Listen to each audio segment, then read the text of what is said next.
almost got it figured out. I think I have. Welcome to another week of Soccer Down Here AM. John here, you there. Time to break it all down. And obviously Monday, and I'll lay out the week for you here. This morning, it's going to be Abe Gordon coming in about 10 minutes. And Abe will break it down in his thoughts. He and Maddie had pre and post on 92.9 The Game on the Odyssey app. And we'll look at Atlanta United in the 2-2 draw with FC Cincinnati. Like I said, we've got all the goals. We've got all the things. And so we'll go through all of that here this morning. That's hour number one. Hour number two is going to be Bart Keeler. And that is going to be, I'm fairly certain, it's going to be an adventure in and of itself because of everything that is there involving what happened with the men's national team yesterday. Yeah, that's going to be a long discussion. And so I don't know how much reffing down here we're going to get into with Bart, but when Bart joins us for hour number two, it's going to be a lot of examination, and we'll go through the match, we'll go through the numbers, go through the highlights. We've got post, plus we have analysis from both sides. We have post-match comments with Christian Pulisic in his conversation with Nico Cantor. We also have Matthew Cyanidi from TSN and our friend Christian Jack at One Soccer. They had a long discussion about it. We pulled a section of that to get the Canadian element of the whole thing. We've got to get into Jesse Marsh and the red card and all of the things in hour number two. So I'm imagining that today is going to be a whole lot of U.S. men's national team and Atlanta United. Obviously, there's going to be other things, AM News, that might come across the desk and so on and so forth. But I would imagine most of today is going to be, understandably so, going with Atlanta United, FC Cincinnati, and the men's national team. So that's pretty much today. Here's the layout for the week for you. Like I said, today, Abe Gordon coming up in about 10 minutes, a little less than 10. Traditionally, Abe will be on the Tom Coughlin scale, so he'll probably be in more like 5. Bart's going to be in at 10 o'clock. Tomorrow, since it is the last Tuesday of the month, our buddy Kaylor Hodges from the USL show will be with us at 10:30. Kaylor will break down $25,575 in Oakland for Roots and everything else that has happened in the first couple of weeks of the regular season in USL. We get into Pro Rel. We'll get into the discussion with Kaylor at 10:30 tomorrow. I think if the time change is correct, off the top tomorrow, we get to catch up with our friends from the Marshall Islands. Lloyd Hours, we'll check his schedule. The man, he and Matt Webb, I think, are flying around all over the place. But it looks like we're going to catch up with the technical director and director of communications for the Marshall Islands Soccer Federation, Lloyd Hours and Matt Webb. That should be in hour number one tomorrow. Like I said, if math is correct, then we'll find out the updates there, find out about the tournament in Springdale, Arkansas, how that came to be, all the organization that's there, the Kickstarter project. We'll get into all of that. Then Wednesday, traditionally normal, it is Tyler at 9:15 from Scarves and Spikes for the Atlanta United Informational Exchange journalistic program. And then our buddy Dylan Butler coming back in at 10 o'clock, as he always does, to start our look at Major League Soccer as we head into the latter portions of the week. Thursday, once again, Nino and Nico in the Power Hour, 10 to 10:30. And we're looking for guests Major League Soccer-wise, and we're also tracking down another couple of folks. And we'll see what we can do when it comes to NYCFC. We've got some folks in mind there. Friday, once again, it'll be the weekend whip around, patent pending, trademark coming sooner, hopefully, rather than later. And if they're not globetrotting, our friends from Beyond Goals Mentoring, that would be in hour number one. Weekend whip around in hour number two. Also, it is a full week when it comes to the high school soccer broadcasting plans that we have today. I will be out at Social Circle for Putnam County and Social Circle, that doubleheader, 5:30 and 7:30 on the network. Tuesday, it is New Manchester and Kennesaw Mountain Senior Day for the Mustangs. So we'll be there for that. Once again, 5:30, 7:30. That'll be on the network. Wednesday in session will be on at noon. That'll be the only day this week where we're at home. Thursday, it is a road trip to Perry for Warner Robins and Perry. Then Friday, it is Parkview and Brookwood, and we are also efforting another matchup on SDH2 that could settle region titles and things like that. So That's the high school side in session, joining us at noon across the network on Wednesday. Kai Uchimura from Druid Hills will be there. Molly McCarty from Jefferson will be there, and we're efforting a third coach on the boys' side. We'll see who can join us there. So that is the rundown for the week that I know you got on this particular side of things. You're going to have training ground dispatches as Atlanta gets ready for NYC. Jason and Maddie will have for you all week. So it's going to be wall-to-wall coverage like it always is. High school, Major League Soccer. The twos are this weekend as well on Sunday after the match with NYCFC. So NYCFC comes to Mercedes-Benz on Saturday. Sunday, Chattanooga FC comes down to take on the twos, and that's your action at the Fraction on Sunday night. I didn't even get to cut a promo. I just told you what the week was like. That's where we are. That's how busy things are going to be. And so, of course, now that means that we check in with our buddy Abe Gordon and see if he is, in fact, properly hydrated for a Monday. And are you properly hydrated for a Monday, sir? I'm working on it. I'm working on it. The week always starts slow, but we'll get there. Now that you have had a day or so, day plus, to think about the draw for Atlanta United and FC Cincinnati and the chaos that was involved in all of it, where Own Goal reared his ugly head again, and he's chasing after the league lead in goals scored, our buddy OG. Now that you had some time to think about it, what are some of your thoughts after the post-game show and Atlanta United's draw in Cincy? Yeah, I mean, a couple things jump out. And let's go ahead and address our good buddy Own Goal. This is not a guy turning around and shooting it at his own keeper, right? I mean, you are taking steps and maneuvers to putting the opposing team in a bad situation. And while Saba doesn't officially get credited with the goal, I mean, certainly you have to look at the job he did on that play and say, hey, this is something that he created. It may not go in the scorebook as his. But we all know better. So we do keep that in mind with Own Goal. Some of these are just legitimately bad goals that a mistake is made or they pass back to a keeper who was in the wrong position off his line. We've all seen that stuff before. It almost feels like it's cheating, though, when you take away some sort of credit from our guys for doing something that is mildly deserving of a goal. I mean, Saba gets a move. He finds a ball that he wants to cut back, and it doesn't reach our guy, but it reaches theirs, and that's that. So with that said, look, you came from a trailing position on the road to rescue a point. I think at times in the season that's going to be how it has to go. It's frustrating that at one point in this match you were leading 1-0. This is the second road match now where you've given up 2 goals in a span of 5 minutes, right? You did that against Charlotte, right? Pep Biel and then Zaha in the span of 4 minutes. And then the other night, Evander twice within 5 minutes. So is that something we need to address potentially? But you consider the international break. You consider some of the injuries, including one that happened in game to Tristan Moyamba. You consider 10 guys being out. You consider early yellow cards that key players are having to play an entire half plus on, et cetera, et cetera. You're not going to be too disappointed. I do think this is a team that needs to find ways to win on the road. You had 4 road wins all of last year. Of all the Eastern Conference playoff teams, only Montreal had fewer. And that's something that needs to change if you want to get out of the 8, 9, 7 range, if you want to get into 4, 5, 6. And so I did think going in, this was an opportunity to pick up 3 points. I thought after Latte Loth's goal, which was an incredibly difficult touch to put that on net. I thought you were in good position 50 minutes in to possibly get that road win, but it was not to be. But again, as the season rolls on, there are going to be plenty of times where we say we'll take 1 point on the road, and so I won't make that exception just yet here either. No doubt, especially with the 10 absences that were there for this lineup.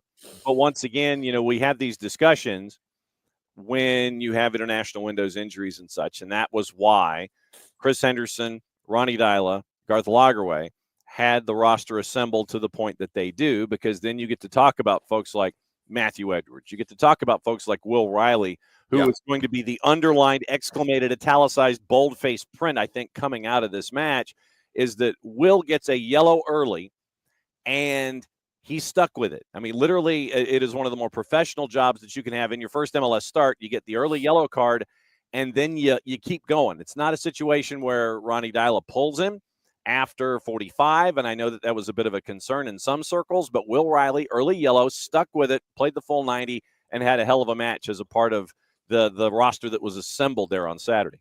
Yeah, look, you had a couple guys really showcase themselves, and we'd seen Matt Edwards a little bit before, but it had been on the outside, and we saw some defensive capabilities on the road in Charlotte against Zaha in that first half. Thought he was outstanding there, and it fell apart not just for him, for the whole team in the second half. But he looked very solid, pairing with Derek Williams there at the center back. And I'll get to Will Riley in just a moment because I'll spend more time on him. But I thought Keimon Togashi had an outstanding run of play in the second half as well. And he also showcased some dangerous. He showcased, obviously, a heads-up ability that led to an assist on the first goal, and also showed you some maneuverability. He was asked to play a couple of different positions based on substitution patterns and who came in, who came out. So credit to him for a high-strung performance as well. And that brings us to Will Riley. A couple of things. I was wondering if he was going to be subbed out at halftime for a lot of the reasons you brought up. Obviously, a guy making his first start and dealing with a yellow card, and certainly you don't want to go down a man at any point is the risk there. But I was also concerned about the adrenaline dump, right? A guy coming into the MLS and he's all amped up, and that's partially why you saw him get a yellow card there in the first half. And once you calm down, like once you kind of stabilize during halftime, are you a step slower? Are you playing scared? Do you think more than react? Stuff like that. Does that pop in? And it wasn't an issue for him. And he goes the full 90 minutes there. And considering, and we'll find out the full extent of the injury at some point, I don't know how many times we'll see him back down. He has put up an argument in one match, I think, to be paired with Bartosz Slisz. And obviously you have Click and you have Jay Fortune, who will return as well from international duty, and they belong in the discussion as well. But just because this guy is young, just because he only has one now career start, does not mean he is second choice to those guys. I think it's a real consideration from Ronnie Dyla after the performance to pair him with Slisz and continue to let him grow. And we'll see what that means for the other guys.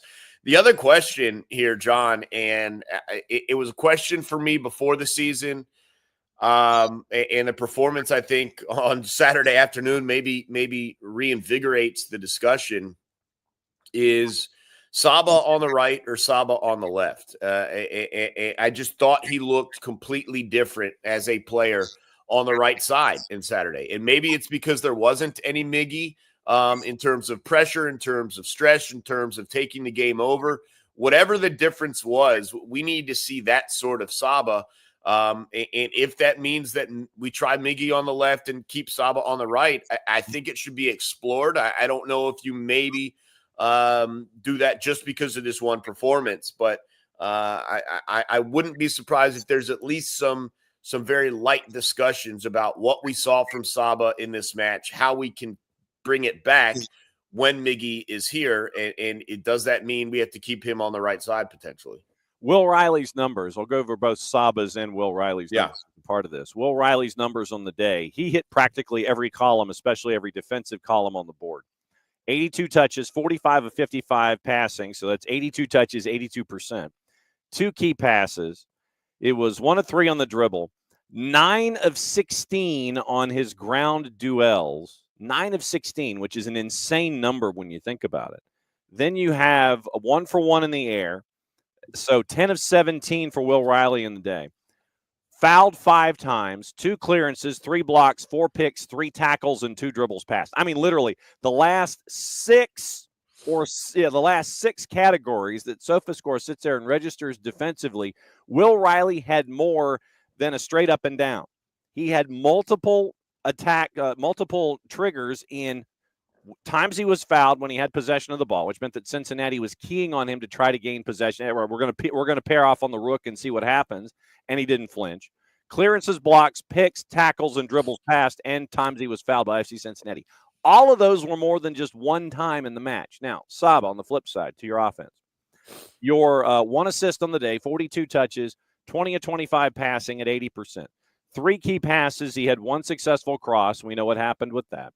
2 big chances created, 2 shots on target, 1 off, 1 shot blocked, 1 big chance missed, 3 for 6 on his ground duels, was fouled once, had 1 offside, 1 pick, 2 tackles, and 2 dribbles passed. So in addition to what we see offensively, those defensive metrics that we kind of keep an eye on too, you're getting a lot of attention to those as well. And like I said, it's not just a one-time thing. It's multiple times within the span of a match for both of those guys. Yeah, and I think what's interesting, and I don't know if this is like lowest common denominator way to break it down in regards to Will Riley, but if you had told someone that there's a guy making his first MLS start on the pitch and not told them who it is and asked them to pick out the player, I just don't know that they're settling on Will Riley. Yeah. And I think that's really what you're asking for when you ask these guys to step into these roles for the first time. Just look like they belong, be themselves, play their game, and get the job done. And I think that's obviously, and I talked about this with Madison Cruz on the Full-Time Report. I mean, the ability of this organization, this whole franchise, from the academy and the twos to step guys up into these situations, and that goes for Matt Edwards as well. It may be among the best in all of MLS, and so I thought he was just outstanding. And you never would have guessed it was his first MLS start. And you know, I don't want to shoot down on players, but I mentioned this as well. And you looked at Ashton Gordon last year, and I think there were times in matches when he was playing with the first team where you're like, man, I don't know if that's the right confidence level, if that's the right this, if that's the right that. It looked maybe like he realized he was playing against guys on a different level than he was used to. And you did not see that from Will Riley. It just looked like he was out there in a Sunday beer league doing what he does. Nothing changed for him. And I think that's the most impressive aspect of that performance. And so they're going to keep hammering away, but he's certainly made it a discussion. And in terms of Saba, you can read out all the numbers. All I know is I don't know how impactful he had been previously this season into the actual goals, but he either wholly or partially created both of them this week. And so it feels like he's gotten back into it. And then you just got to bottle up why. Is it because he was on the right? Is it because of how Cincinnati liked to play their defense, and they had a modified back line themselves as well? So you just got to figure out and look at those things as to why. And then the one thing we haven't really seen a ton of, at least not in this game, was Pedro and Brooks getting pushed up the wings. We did see it obviously the week before in the loss, but we didn't get a lot of that this week. Maybe they felt they needed to stay back a little bit safer on defense with I don't want to call them question marks, but new pieces in the midfield with Riley and center defense there with Matt Edwards. Maybe they wanted to hug back a little bit, but I still think there's more to get from them. And so, again, it's a point on the road. I think at this point in the season, you'll take it, but it certainly feels like there's still much higher heights for this Atlanta United squad coming. Abe Gordon, 92.9 The Game, as he always does. He is our Ricky Henderson every single Monday when he is locked in and when he is making sure that certain individuals I heard an agreement with one of your opinions. I can't remember which opinion that it was there at the Casa de Abe, that Chipper actually agreed with you on a particular opinion a little while ago. So, I mean, that's how we are here, making sure that that everything is in line on a Monday. I mean, hey, look, trust me, I know, look. Full disclosure, Rowdy Man is just under the table here. He's out. I don't know where Chipper is, but she's staring daggers at me from the couch right over here, waiting to go out again. So. Yeah, just Chipper, 2-minute warning. Okay. Now you have to build. Everybody's coming back. You don't know what the travel plans are, getting ready for NYC. It's another big match at home this weekend. But once again, you had the coaching job that Ronnie Dyla and the group did, getting ready without having the pieces available for you. Now, obviously, health and travel permitting, everybody's going to be back going up against NYC, and NYC is your box of chocolates. It's just literally, I don't know where the scoring comes from at times. They don't know where the scoring's coming at times, but everybody back, and the challenge that was there without everyone for Atlanta United is now going to be the challenge renewed with everyone back for a home match against NYC. Well, look, we've talked about it really these first couple of weeks. It's a difficult schedule. It's this, it's that. You're performing well. The results won't come. I know that's something that Ronnie Dyla keeps harping on. But statistically, this is the worst start in a 5-game stretch in Atlanta United franchise history. Now, it doesn't necessarily feel that way, at least not to me, because it feels like this team is competitive. It feels like this team is close. But there are stretches that cost them points over the course of the game, and not necessarily long stretches, short stretches that cost you points. And so you've certainly gotten to tighten that one up. But another opportunity, you are back home. But again, another team that went to the MLS playoffs last season. We talked about it. Your first 6 games against playoff teams from a year ago, it has not gone that well. And I mentioned it multiple times with you, John. We're going to have patience, and we're going to let this thing play out. And I think we've taken some steps, but at some point, however you perform, the results do have to come eventually. And so hopefully back at home, you can get your players back, and you can figure a couple of things out. Again, I thought maybe you learned some things about yourselves in this draw on the road. Can you take them, recreate them, add the new pieces or the returning pieces or the improved, whatever you want it to be, back in and manage different results? But I still feel pretty good about where this team is heading. I agree, actually, with Ronnie Dyla. I think you've had some pretty good performances. I think you've cost yourselves because of moments or stretches of downplay. And maybe that's something that we just excuse as we were pretty good for all this time, except for that. Obviously, at some point, you have to cut out that downplay, the excuses, and those moments that cost you points. And just play a complete match. But they do feel close. We did see a little bit more danger in the attack, and hopefully they can bring that again to Saturday night, where we'll have the broadcast for you on 92.9 The Game, the pregame show, postgame show. We'll have you fully covered from Mercedes-Benz Stadium. All right, go walk Chipper, because we don't need daggers here on the morning show. As always, my friend, great to see you batting lead off on Mondays. Be safe. Yeah, man. Have a good week. We'll see you next time. You got it. There's Abe. And so Abe is going to go continue hydrating, and he's going to make sure that Chipper goes out, because the last thing you need is an angry Chipper. So there you go. It's always great to see Abe to start things off, and we'll break things down once again with Atlanta United here and here today and tomorrow, drifting in and out with the guests.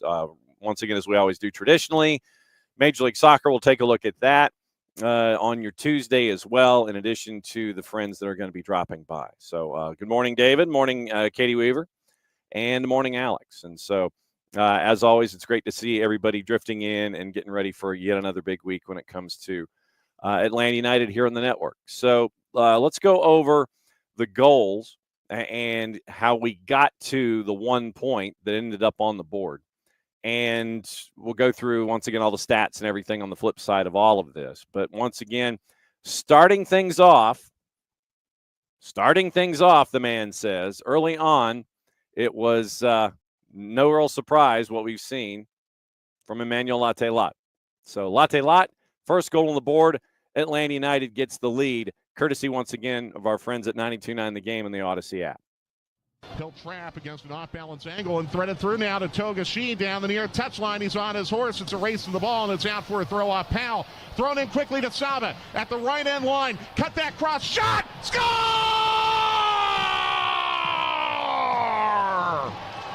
The L train again!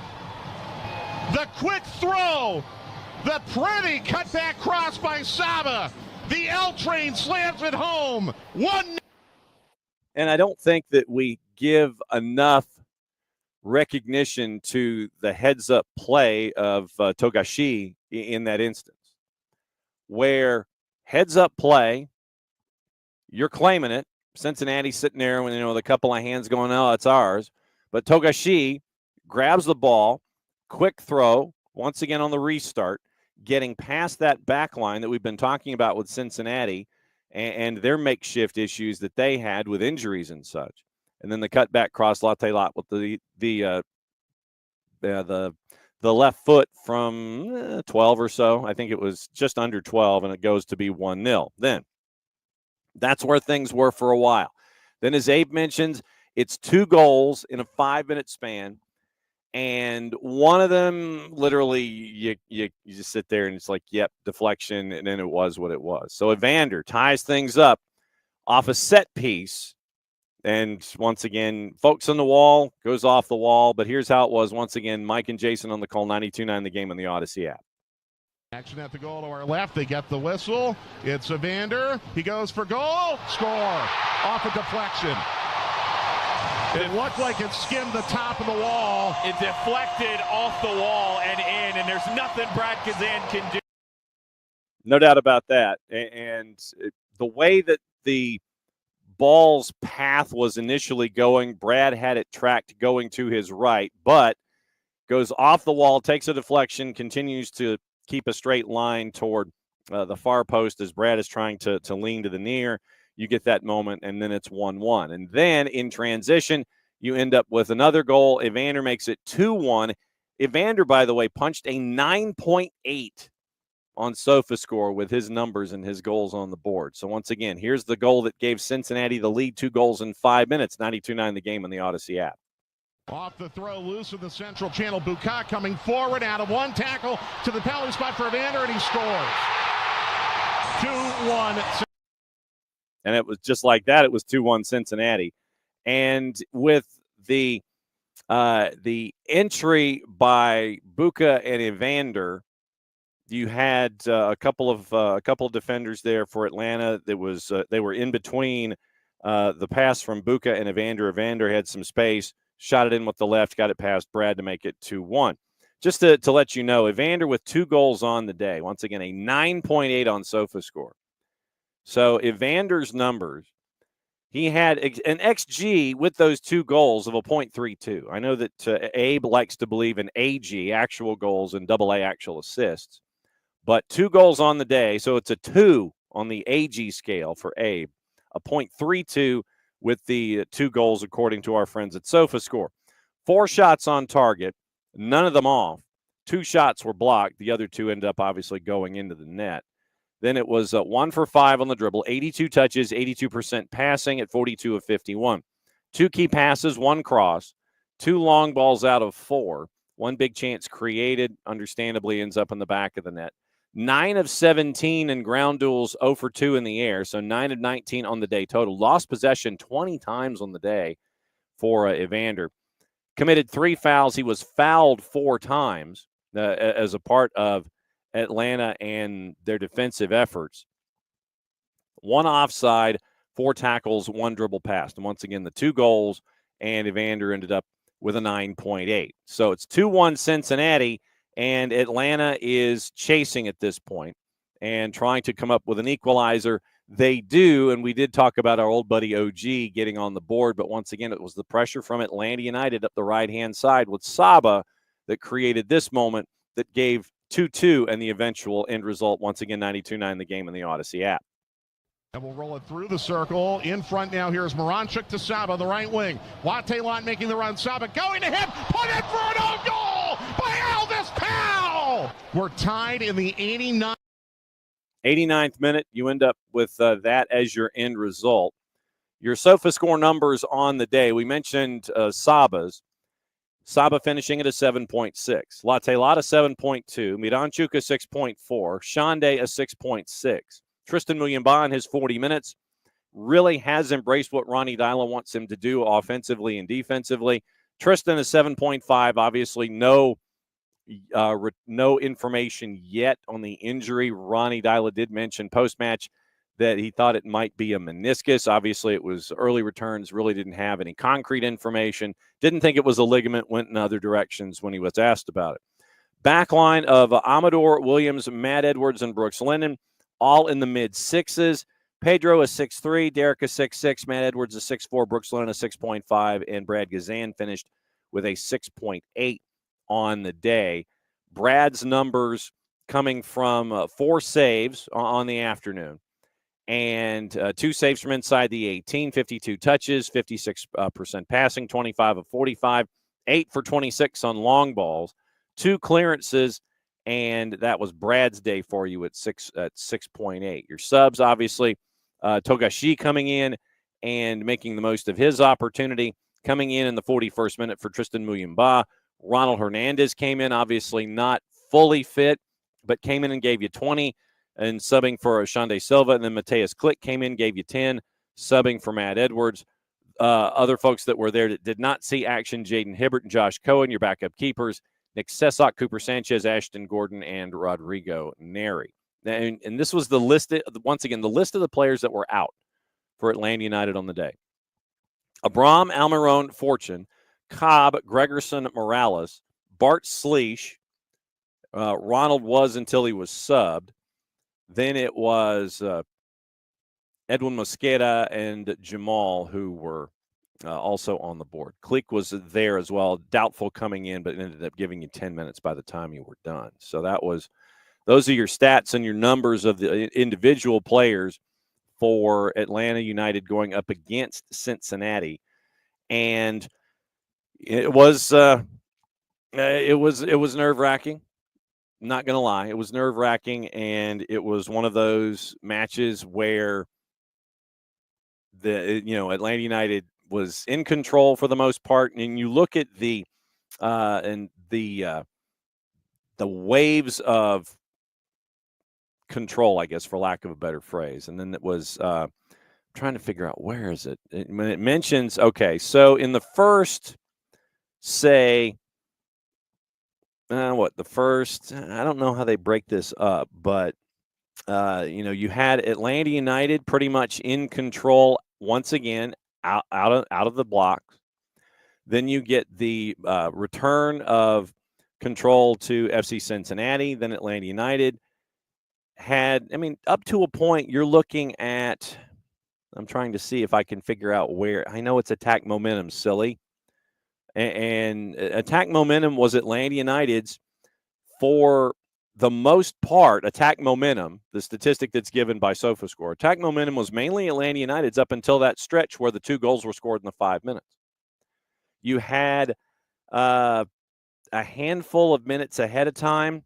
So basically, say 65 to 75 in the minutes on the clock, that was controlled by FC Cincinnati. But most of that time, from 0 to 65, Atlanta United had the attack momentum, according to our friends at SofaScore. Then you had from 65 to 75, and then it was mostly Cincinnati's until the last handful of minutes when Atlanta United would eventually score the final 10 and trying to chase after it. So if you believe in attack momentum, according to our friends at SofaScore, most of it was Atlanta United's. And you had that one big stretch and once again, second half, and I know that head coach Ronnie Dial is going to be looking at the second 45, but the first 45, mainly Atlanta United. That got them to the break. And then it was mostly Cincinnati's up until the second goal was scored, and through that and then to the final 10 minutes when Atlanta would score the final goal of the match. So that's something, obviously, that Ronnie Dial and the staff are going to be looking at once again, is that second half, and then the other club having the momentum, carrying it through and taking advantage of having that attack momentum. So that was where things were for Atlanta United. Once again, Cincinnati came in the juice boxes at a minus 133. Your draw was a plus 300. Atlanta United ended up, and the number dropped to a plus 320. And so that was where it finished for Atlanta United and FC Cincinnati. So I know that a lot of you have some thoughts coming into this morning. I know that Katie's in, and Katie says, love the finishing, but how far away is Latte Lot from a yellow card suspension? At least Gigi was getting his money's worth with needless yellows. Latte Lot seemed cheap or chippy. Let's check the stats for Emmanuel Latte Lot. And, I don't know if he's developing the reputation yet. Let's see where we are. I don't think he's close to 5. Because if he was close to 5 yellows out of the blocks, then that would be like a yellow practically every match. But let's check and see where Latte Lot's numbers are, so we can have a quick peek and see where Latte Lot's is at the moment. So I don't want player. Okay, so here we go. Emmanuel Latte Lot, he has 3 yellows, so he's 2 away when it comes to right now his yellow card suspension. So 5 matches, 409 minutes played, 4 goals. So he right now is tied for third in Major League Soccer with Pasalic out of the purple team and Kelvin Muboa from Minnesota. Passing percentage, 76.9%, 12 shots, 9 of them on target, and he has 4 key passes, an XG of under 3. So he has, of those who have scored 4 goals this season in Major League Soccer, he is second. Kelvin Muboa's XG is a 4.71. Pasalic at a 2.57. Latte Lot at a 2.98. 5 fouls, and he has suffered 2, been called offside 4 times, and has 3 yellow cards. So 5 fouls and 3 yellow cards. I don't know what that qualifies itself down to, Katie. But, if it's a professional foul, then I understand it. If it's something that we've been discussing and then we continue to bring about when it comes to iniquity and delivering of fouls and cards and whistles and such, that's another thing to get into about this. So just when you're looking at the numbers, then just look at the context of the foul at the time. I know that you're saying that the foul seemed cheap or chippy. If it is a cheap or a chippy foul, is it a receipt? Is it something that is just randomly pulled by the man with the whistle in the middle? Like I said, I'm going to have to go back and look and see where the fouls were so we can gauge what they were at the time. I'll go back and look. So let me write this down. I'm going to write down what I need to keep an eye on. So Emmanuel Latela, fouls and context. All right, so I've got that written down. So all right, so it's on the board. Something to look at what's going on. Let's see. So let's see. Morning, Katie. Morning, David. Morning, Rich. Let's see. Alex, OG is tied for second for Atlanta goals, 5 matches in. Rich has a question. Is Atlanta all offense, no defense? I don't know if it's all offense, no defense. I think initially you didn't have, and like I said, this is smallest of sample sizes. You're looking 5 matches in. And there are teams that have been successful in Major League Soccer in recent years with that philosophy. I don't think that's how Atlanta is wired.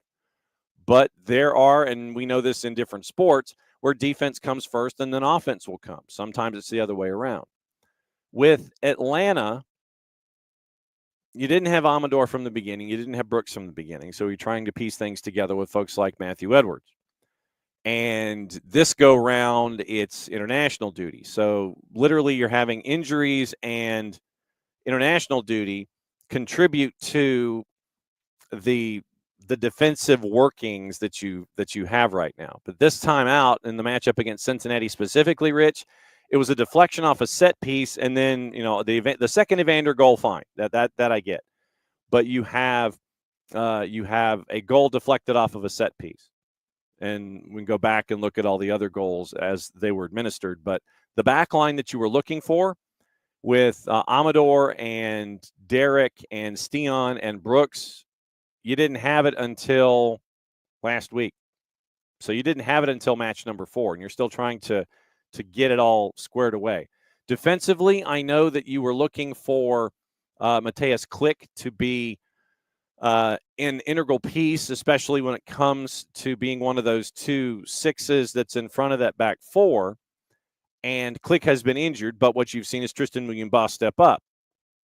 Klick has been injured, so your initial thought about having your starter, once again, you're having to figure out, okay, if I don't have my starter, what am I doing? And that's where Jay Fortune and Tristan Muyumba step in. And then the attack being the attack, and you can come back defensively. So in the matches for Atlanta United, so in the matches for, all right, so let's take a peek at the goals and see, once again, where things have been stylistically. So full schedule. Here we go. Morning, Michael Valverde. Okay, so 2 given up to Miami. And in that one, it was Messi and Fafa Pico. Fafa Pico, that was, once again, I know that if you ask Ronnie Dyla, that's something that shouldn't happen, and the players will tell you it shouldn't happen either. Lionel Messi in the 20th minute, that was the chip over Brad and a turnover at the back. So that was with that one. Red Bulls was a goalless draw. Charlotte and Atlanta. Charlotte was once again, Charlotte, if you look at the goals with Biel and Zaha, it was 2 and 5 minutes. And it was over pursuit, if I'm remembering correctly, and dealing with the ball jumping over you in the defensive left and creating opportunities there. So I would say that they're not all offense, no defense, but the goals that you have given up are, individual things that need to be looked at from the perspective of, okay, this wasn't the back four, it was over pursuit. You have someone who is, in their first match, those kinds of things. But one of those matches, once again, was the goalless draw with Red Bulls, and that was one of your best defensive efforts that you've had this season. So you have to. It's not necessarily looking at it as all one and not the other. It's just the context that's addressed, and you didn't have your back four the way that you were looking at it until last time out. But the one before Cincinnati, not Cincinnati. So trying to piece things together, international windows, all those kinds of things. So that's kind of what we're looking at, Rich, when it comes to defense right now. Atlanta, I think that you look at that offense, and that's why you dropped $22 million on Latte Lot, was so you could have what you're looking at so far with him, who is, once again tied for third in Major League Soccer in goals scored.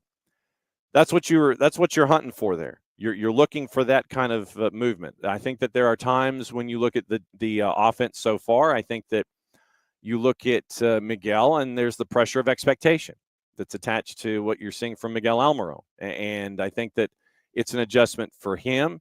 It's an adjustment for Saba because with Saba, he doesn't have to be the guy like he was last year. He can be a guy, and you got to see that over the weekend against Cincinnati. Was it exclusively just because he was on the right-hand side and didn't work to his left, and you had Shande and Togashi working on the left-hand side? Don't know. But it's something that you can take as a part of your empirical evidence going forward in discussing the offense whatsoever. And when you also have and Michael, once again, it was self-inflicted, mentioning the Fafa Pico goal, and then once again the turnover early on, which created the Messi goal and the chip and all that kind of stuff. What's Alex? What is the birthday boy discussing on the blue sky? On the whoa. Okay. Well, there you go. That's our first one of these today.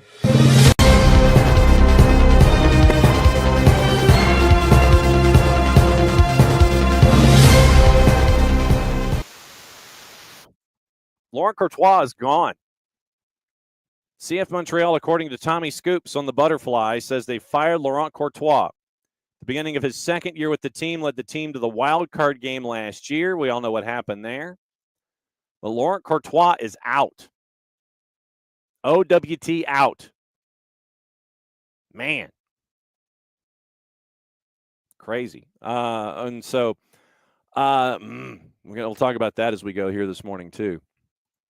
Rich and Alex is like, if so, big problem considering scored 5 goals in 5 matches, not counting OG. Katie says, Latte Lot, I think at least one has been dissent, though it might have been an MLS learning curve thing. And I would agree with that. If one of them was dissent, then, and it's also dealing with officials and all those kinds of things. Morning, Valverde. Katie's a big Steon Stanner. Yeah, the defense is there. And Rich right now, happy that the Bradley Carnell version of Philadelphia, Bradley Carnell, is doing well as opposed to the St. Louis all caps version, and the Bradley Carnell derby that happened this past weekend. And Michael mentioning once again, the 2 goals, and that Riley played well. Job well done. Absolutely. And that's bringing him back from Stanford. Once again, coming through the academy, played with the 2s, had a choice, went to Stanford, came back, and you're seeing Will Riley contribute there in the Morning Abbey. So quickly, with the information that we had with our breaking news this morning, let me check and see if there is anything attached to it currently. And obviously, shocking no one, the Canadian men's national team is on the cover. So Canadian Press, club announced the move Monday, 2 days after the 3-0 loss to Nashville. Assistant coach Marco Donadel will take over on an interim basis. Hired January 9th to 24. 2 seasons as the head coach of Columbus Crew 2. Helped Montreal get to the wild card round, losing at home to Atlanta. They now play Chicago at Chicago on Saturday as the season 7-game road trip nears the end. Home opener April 12th against Charlotte. And this is the other part of it that bugs me, among other parts that bug me. So we know that Joey Saputo is never one to be patient. Not a surprise that he is not being patient here.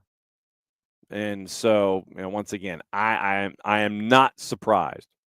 I'm not surprised one bit that this is happening there in Montreal because of Joey Saputo. And the front pages have not been updated with Club de Foot Montreal news. So we're ahead of, I think, Tom Bogert and TSN are ahead of the Montreal Gazette. So there you go. Montreal. So Montreal newspapers. Let's see, is there anything other than the Gazette? Gazette, the Suburban. No. All right, so it is the Gazette. Let me see if Sportsnet has said anything out of the ordinary when it comes to what we know. But the notion that anyone is hot under the collar, it's Joey Saputo. Once again, no patience. And the fact that you do it is in the middle of a road trip. Okay, so nothing new from that copy. So if they part ways with Laurent Courtois, here's what the club says.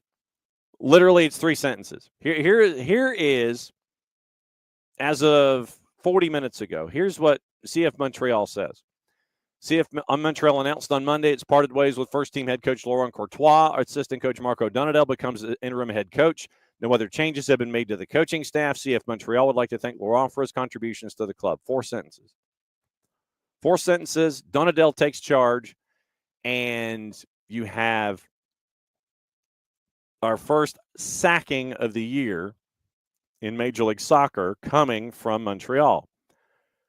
But if you're going to, the impatience, we know it exists in the ownership group because Joey Saputo, he's in his box when he's there, and he'll come down and he'll visit the locker room and he'll yell and rant and rave and all that kind of stuff.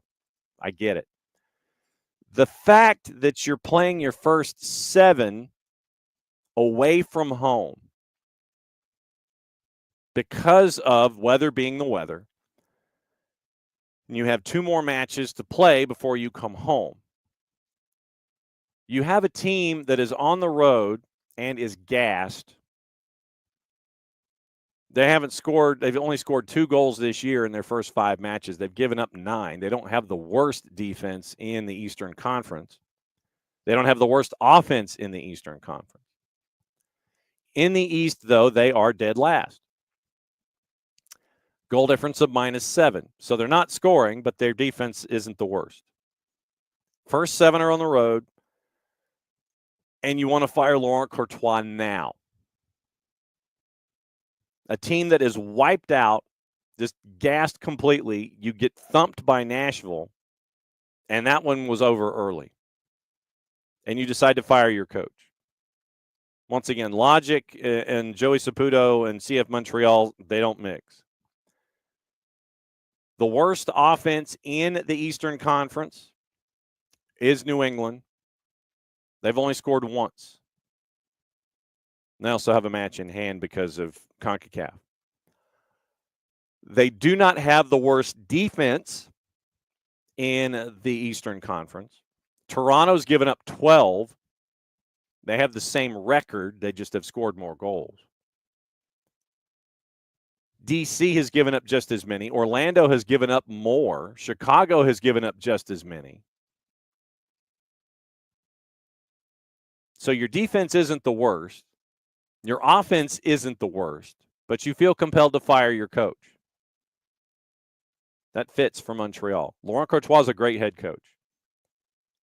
Worked with Wilfred Nancy in the system at Crew. Wouldn't surprise me if legitimately if he ended up back at Crew in some capacity with Wilfred Nancy.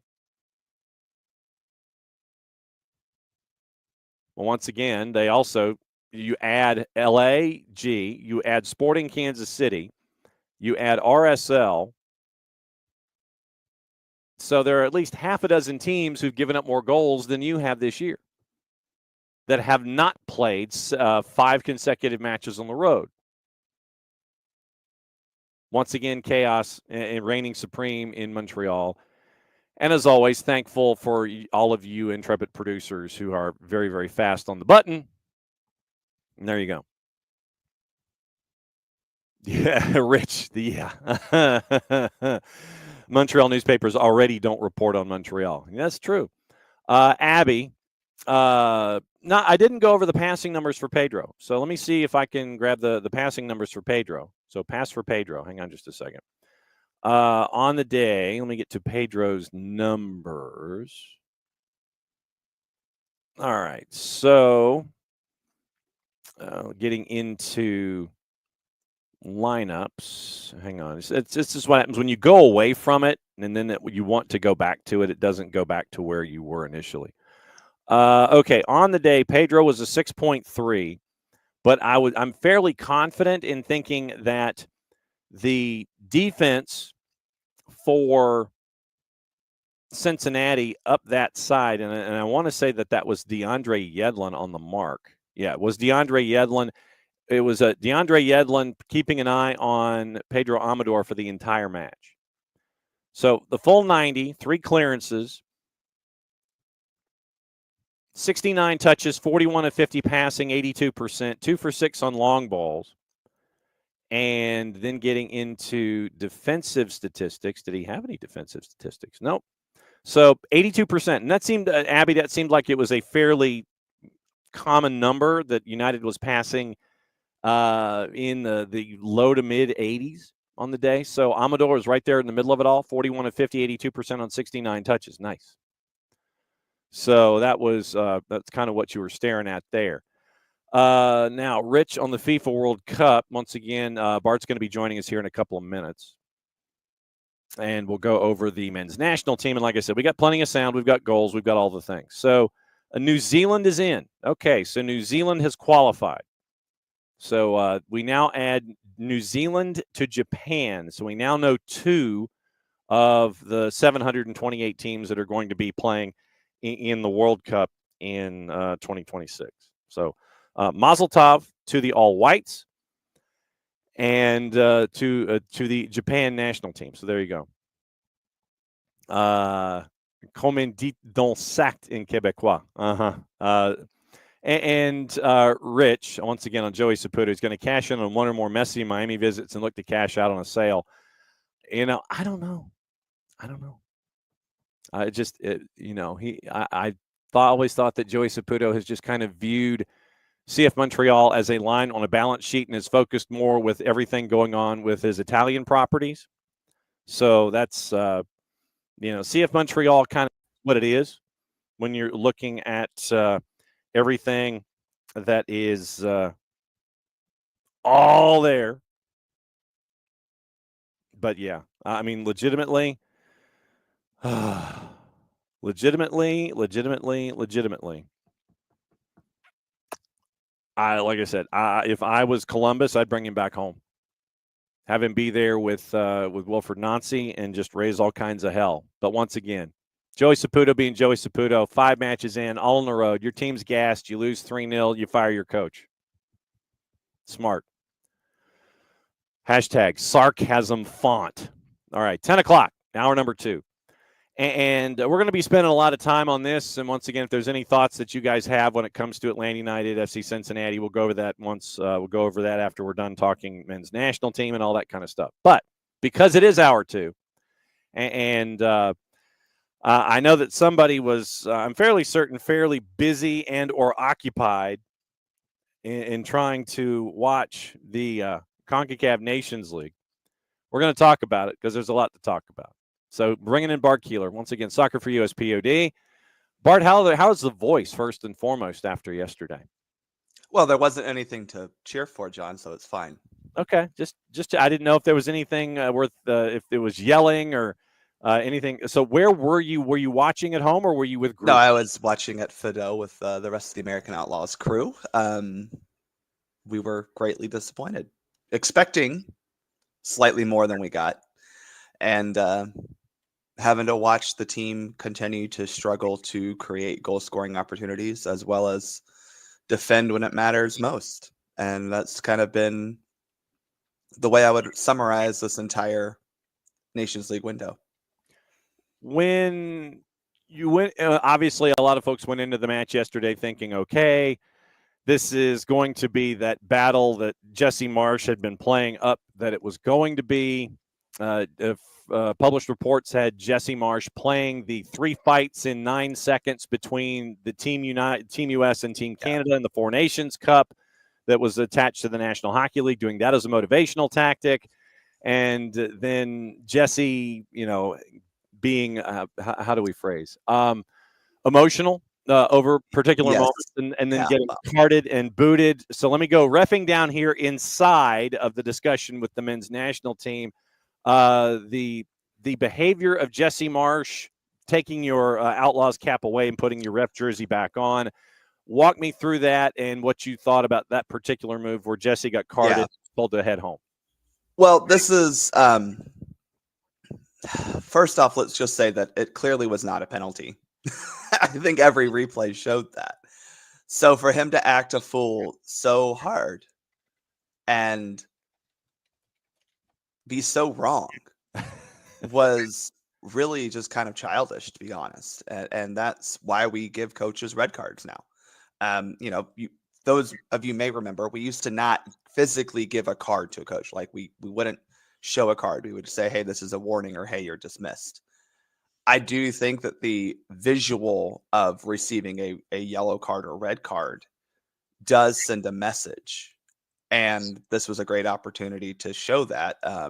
And the referee, who I thought had a fine enough day, she was completely right to give him a red card in this moment. He acted inappropriately for a good 5-10 minutes there because he got mad about another call before that and was wrong on both of them. And that's kind of the funny part here and there are theories. I'll slip back into a little bit of the US fan hat, but there are theories that Jesse Marsch does this stuff to rile up his team and showboat on the sideline, because no coach has ever done that before. No. And I do feel like there's a level of truth to that. But again, this is why, as a referee, we just can't allow that. And I had to deal with this with the coach yesterday, where he thought that screaming about something, a throw-in, mind you, would somehow either change the call or make some difference in the game, and he was given a card as well. That's, again, I think one of the benefits to this change in the laws of the game is you can physically show them a warning, yellow card, or an ejection, red card, and there's no confusion about what you've done. And he deserved it. That was inappropriate behavior to the highest order. And really kind of sad, to be honest. I mean, that was it, he didn't need to do that, Where, and this we'll get into highlights and some sound that I have from highlights. Highlights, sorry. The one goal, we do have the one goal, and then that'll get into the player discussion. We do have the interview that Nico Contour did with Christian Pulisic. We have that. And we also have some analysis on the flip side from Matthew Cianidi from TSN and our buddy Christian Jack from One Soccer, as they got to discuss it at SoFi after the fact as well. So we've got that we can reference in as a part of all of this. Where philosophically is the U.S. right now in your mind? Because we're through with Nations League. Yeah. And legitimately, if memory serves, I mean, you have friendlies and camps and such, and you have, your camps of various desserts between now and Gold Cup. And then after Gold Cup, once again, I believe it's just camps of various dessert types. And then it's the World Cup. So you only have the one competition of competitions left before the World comes in a year's time. Yep. So let's talk about that, John. That's a great way to look at the schedule. Is our next time we'll see the U.S. men's national team is a pair of friendlies against Turkey and Switzerland before the Gold Cup. Mm-hmm.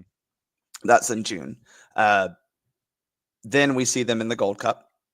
Then we'll have friendlies in September, October, November, and then friendlies next year in presumably January, February, wherever they do Camp Cupcake, and then March. Right. So you're correct. When you look at it all told, that's maybe a total of 12 friendlies before the World Cup, and then however many games you get in the Gold Cup. Hopefully you're playing 6. We'll see.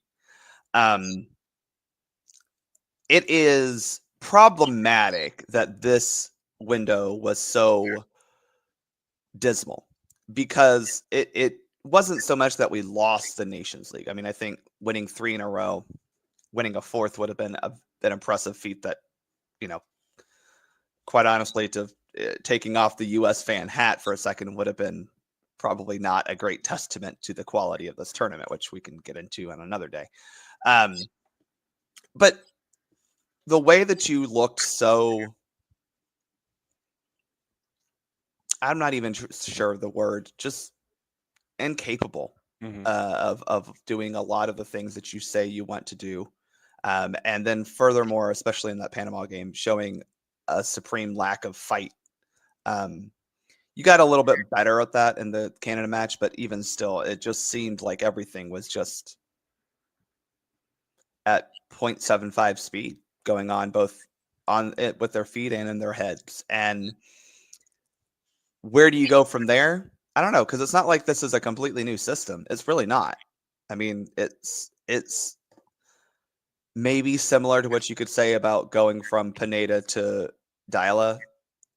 It's not that different. There are going to be some things. And I think, maybe to continue that comparison, Ronnie Dyla has talked ad nauseum, it feels like at this point, about trying to encourage players to be risky as opposed to being risk averse, which does seem to be the philosophical change. I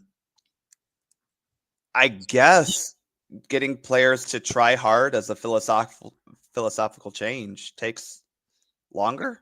I'm not quite sure, especially when in November against Jamaica, we saw a very good performance from the U.S., both down in Jamaica and at home. To come out to defend your title with very little fight, desire is disheartening. And I don't know what the next step is, because I'm sure the next questions will be, well, who do we blame? Coaching, players, all the above. Everyone's culpable here. But how do you fix it is going to be something they have to look inside to do. All right, so a goal by Tony Oluwaseyi in the 27th minute made it 1-0. Then you had this moment in the 35th with one of the bright spots, I think, frankly, that was known by a lot of folks. Yeah. And finally, it's like the rest of the world, I think, got the chance to see one particular individual who I don't want to cross under any circumstance at all. Here was the equalizer courtesy of our friends at Paramount Plus and CONCACAF. Made it 1-1 in the match yesterday. Diego Luna, back for Achimong, and there's your response. Diego Luna, the creator, might have been needed on Thursday, but sets up the equalizer. 1-0 in the third place match. Boy, what a sequence this is for the U.S. men's national team. It starts with Diego Luna down below us on the right side, squeezing a ball into Weston McKennie, who finds a diagonal ball, ends up here with Timothy Weah. Look at the runs in front of Weah here. Good pass into Diego Luna. How about the patience from Luna here? He may have had a shot, but decides a better look here is for Timothy Weah, who buries it. Dane St. Clair gets a piece of it here, but the play starts, and the decisive pass ends with Diego Luna for the bury by Timothy Weah to tie this one up in the best sequence for the U.S. so far, 35 minutes into this one.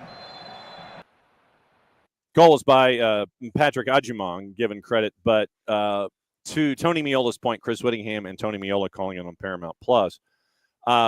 You had Diego Luna inside the 18. It looked like Luna had the opportunity to just smash a volley straight through or just smash with his left. He lays it off for Ajimong, and then Ajimong had the slam dunk. I think that those two are they can be focal points going forward, but I think that Diego Luna probably was one of the high points from yesterday's match, and probably, to Chris Whittingham's point, should have been used in both matches during Nations League. I mean, I'll disagree with you a little bit on arguing the fact that, sure, he scored, and I will credit him for scoring. That's something that Josh Sargent has failed to do since 2019. But okay, Josh Sargent also hasn't played in Camp Cupcake, so yeah, let's just put it that way. I think Diego Luna is the only person who came out of this camp looking good, to be just blunt. No one else looked good. There were players who downright looked bad. Diego Luna is the only player who, in my estimation, looked like a man befitting the shirt he was wearing. Just to give folks the idea, and once again, we always go through the numbers courtesy of our friends at Soccer America. There aren't a whole lot of high marks here. Matt Turner, and we can discuss the positions that really are going to be in the magnifying glass going forward, goalkeeper being one of them. Matt Turner ended up with a 4. Once again, this is courtesy of our friends at Soccer America. Woitala's turn this time to give the numbers. Defenders, 2s and 3s. Scally and Arston, 3s. Max Arston had the one late chance offensively. That does not reflect the defense. CCV and Mark McKenzie were given 2s on the day. That's very harsh on Mark McKenzie. I do not think Mark McKenzie was that bad. And in fact, I think Mark McKenzie, a lot of his time was made up for a very, very, very disappointing performance by Cameron Carter-Vickers, who is to blame for both goals. Both goals. The first goal, he takes a knee inside the box to try to block it, doesn't get up, and the guy who's right next to him is the one who ends up scoring. Now, sure, he was trying to block a shot, whatever. His inability to urgently react to the actual danger next to him was the problem. Also keeping them on side in some way, shape, or form at that time. The second goal, people are looking at Mark McKenzie picking the wrong player to follow. And I do agree he should have stayed with the player with the ball that he was defending. But that's because Cameron Carter-Vickers was doing God knows what behind him. He wasn't helping anything. He was hiding behind an attacker, actually. That's inexcusable. And I think CCV did himself a lot of disservice. And, look, good for him playing and winning titles in Scotland. But I'm sure Jarrett Smith will tell you that Scotland's not the league that you need to be comparing and using as some sort of statement for being able to play on an international level. That said, his teammate in Scotland, Alistair Johnston, somehow had a good game. So I don't know, but that just seemed like a CCV problem. And I don't think Mark McKenzie deserves that low of a rating, but both of them together were bad. Yeah, Alistair Johnston, didn't matter if he was on the right-hand side in the first 45 or the left-hand side in the second 45. Yeah. He was causing problems for the win. I don't know how that man has avoided the 17 yellow cards he deserved this entire tournament, but good for him for only getting 1. Yeah. That was, that's impressive, man. Yes. He probably should have got a yellow card or 2 in this game. He got a yellow card early in the Mexico game and then somehow committed 7 fouls after that and didn't get a yellow card. So good for him. I don't know how he did it. Maybe CONCACAF referees need to grow some intestinal fortitude and not be afraid to impact the match when the players are clearly impacting it themselves. Yeah, and we'll get into reffing down here in a bit. Diego Luna, Timothy Weah, each with 6s. Weston McKennie, Tyler Adams, Christian Pulisic, each with 3s, according to Will. Yeah, they were bad. Pulisic and McKennie were terrible this tournament. I mean, that's just what they were. That is the problem. is that your two best players, and I don't think there's any doubt that Weston McKennie and Christian Pulisic are your two best players on the U.S. national team, right? They're the ones playing at the best clubs of anyone. They're the ones playing the most at those clubs. They're performing well for those clubs. And they came out here and both laid eggs in both games. And you can't have that. You just can't. We need those two to be not even at their best, just at least at a 90%.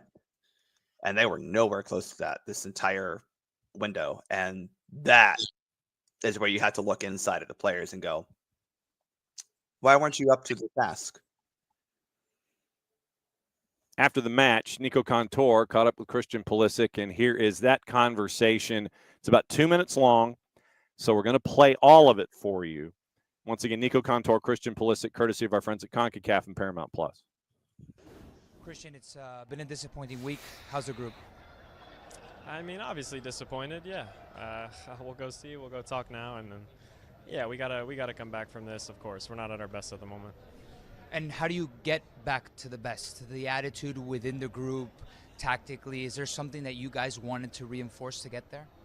Well, I mean, now all we can do is go be an example at our clubs every day, be the best that we can be. That's how national team is. And then when we come back, of course, some things need to change and we need to improve. So, we're going to look back and see what that is. I don't have all the answers at the moment.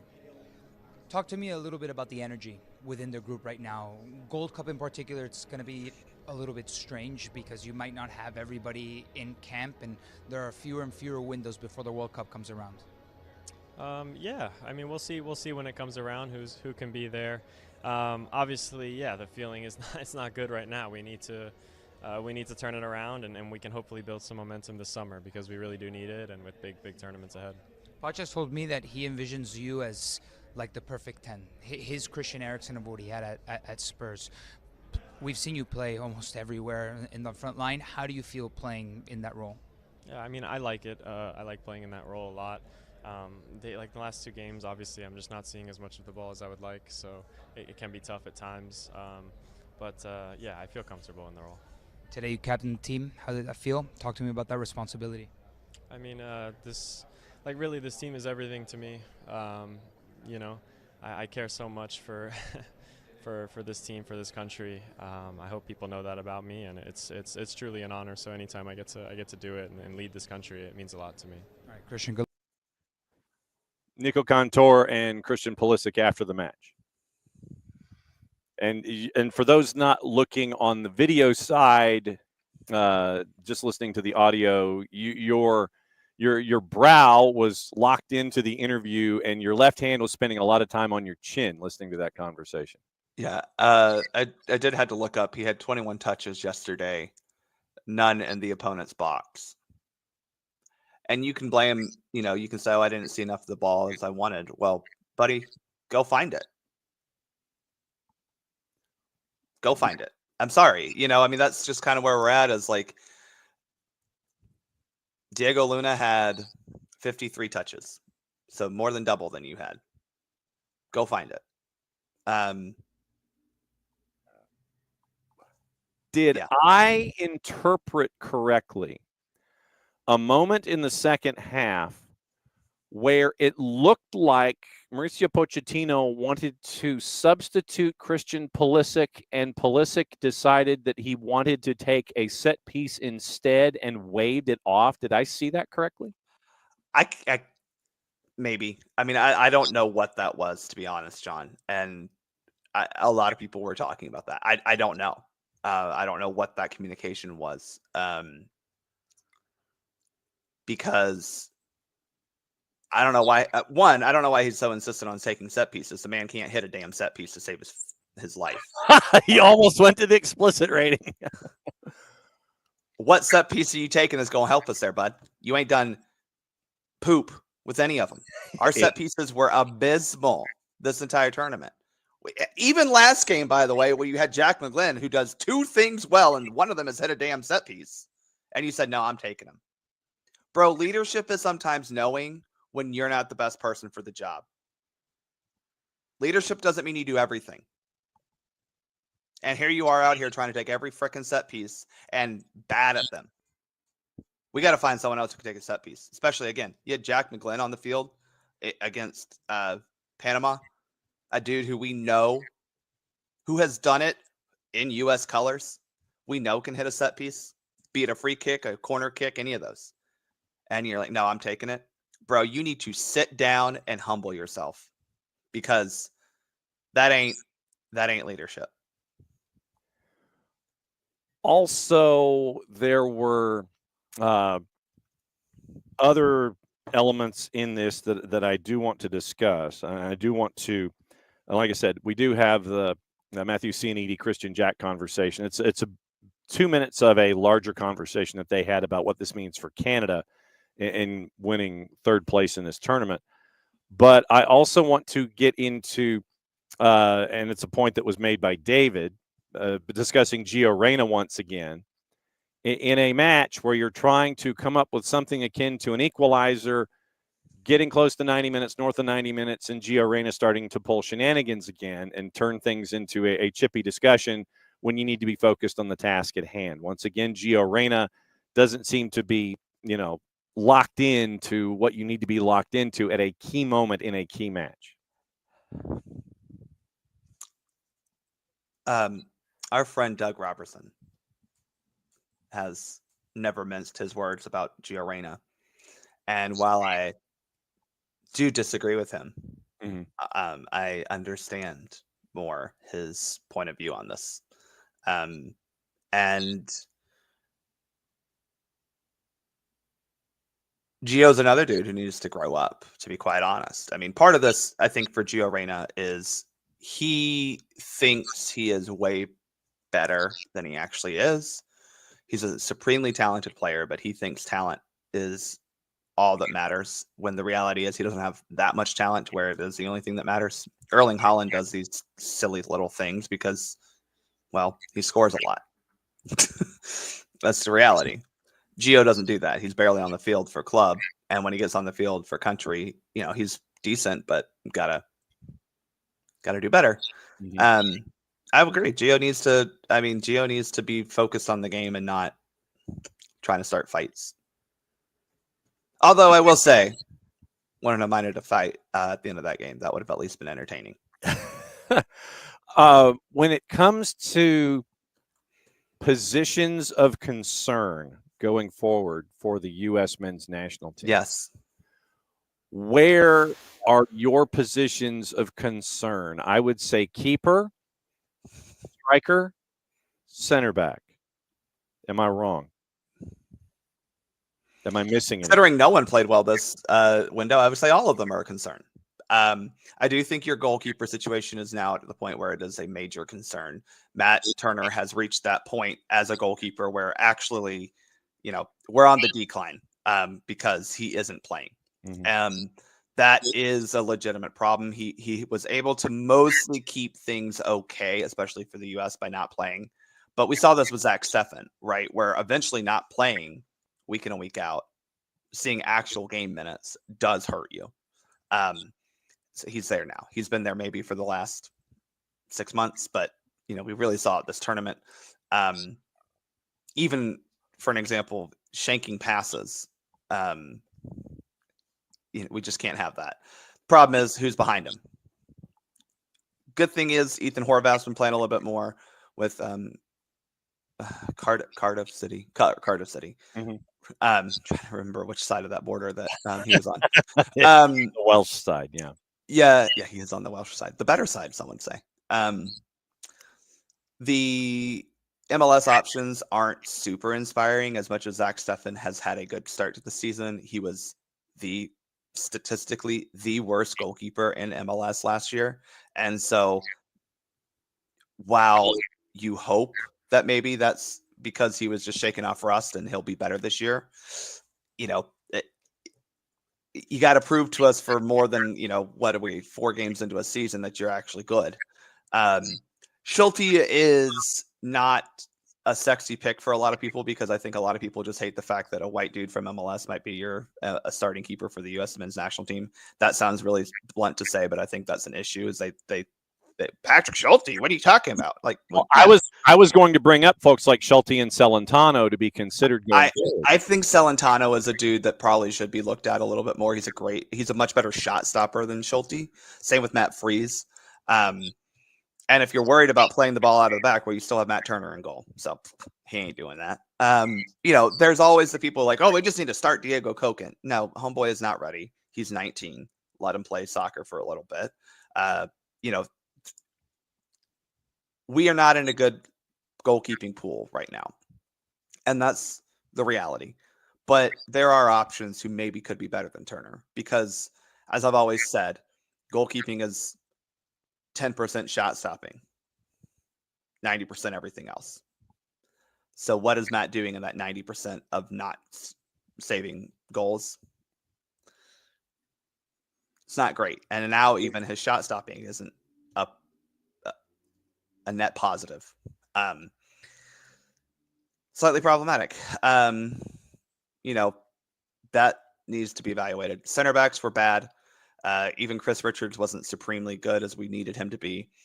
But I do think that with center backs, you have Richards and McKenzie, who I think I was disappointed we didn't see play together this window. I think McKenzie is just as good on the ball as Tim Ream, but he actually can run, which is a quality that Tim Ream doesn't really have.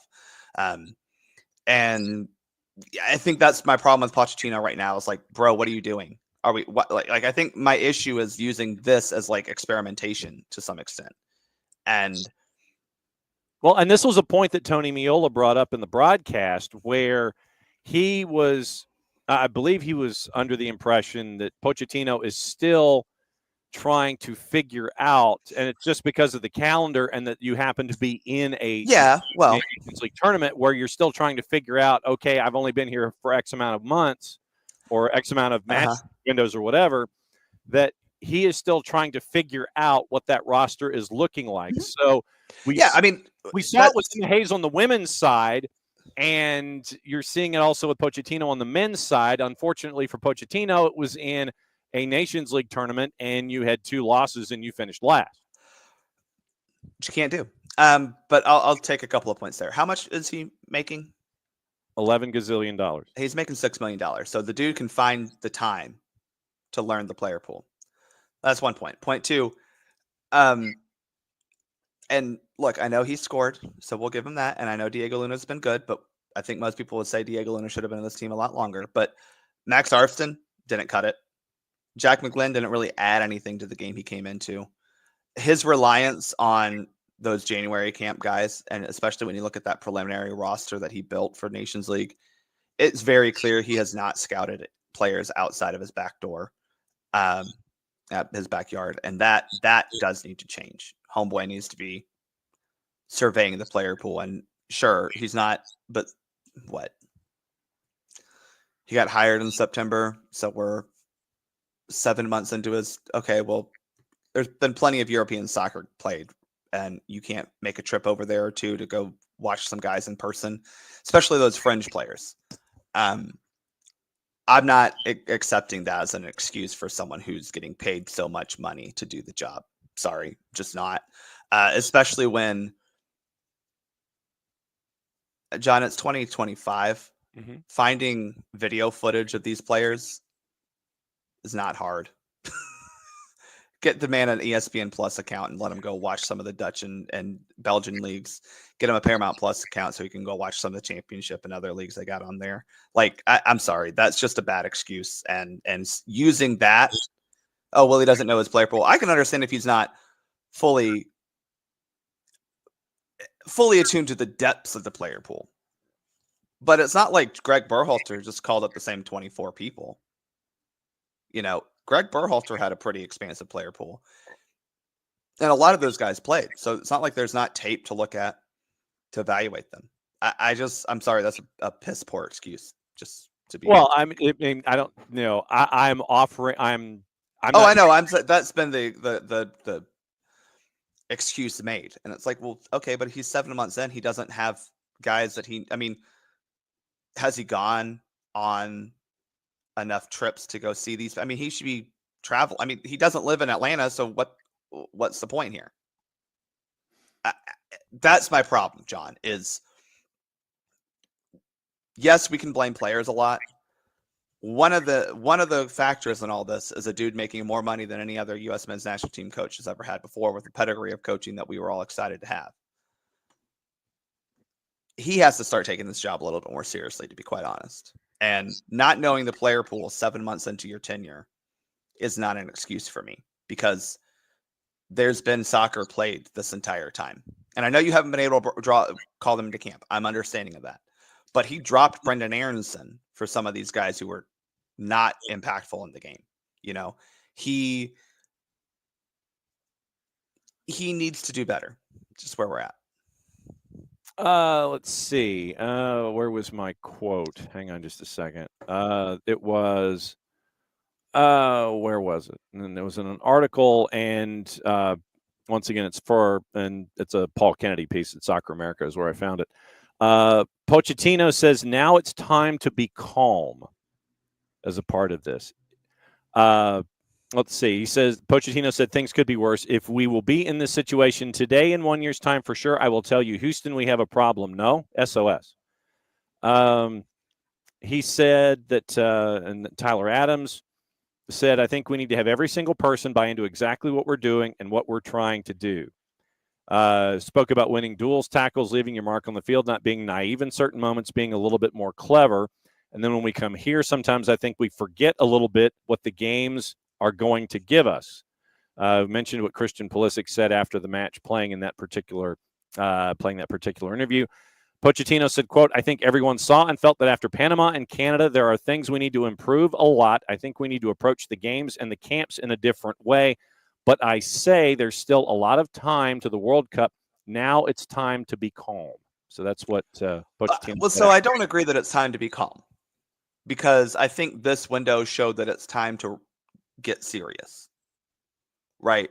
So calm, I think, is not the word I would use, but I understand what he's trying to say, right? We don't need to freak out and try to throw everything out the window, but we do need to, as the kids say, lock in. Mm-hmm. And to me, that is not calm, but focused. And I don't think those two are necessarily equitable. But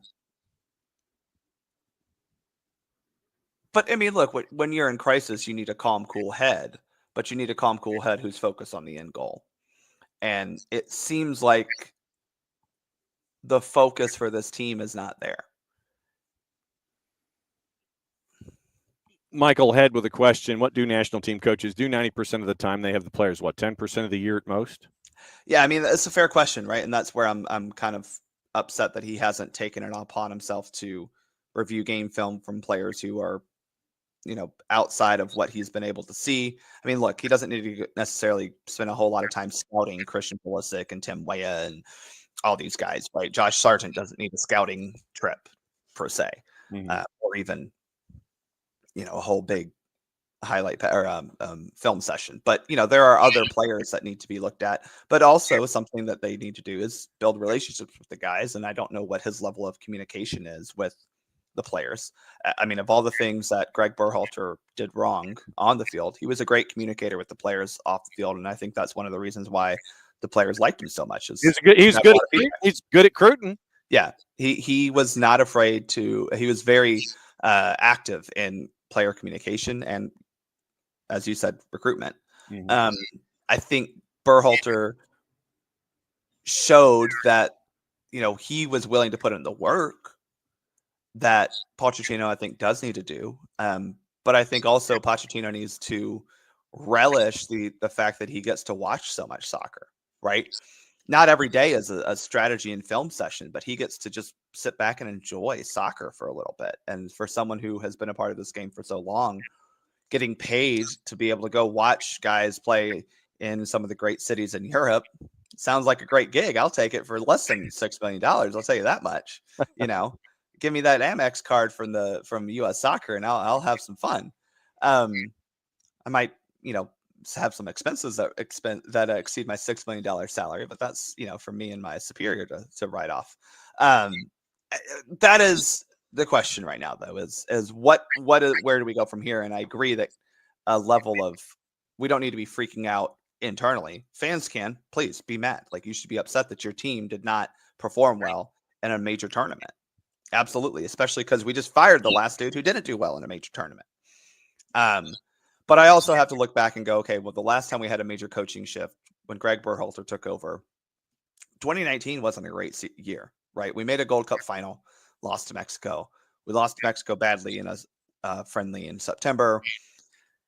It was not fantastic. We were a little like, oof, what does this look like? And that,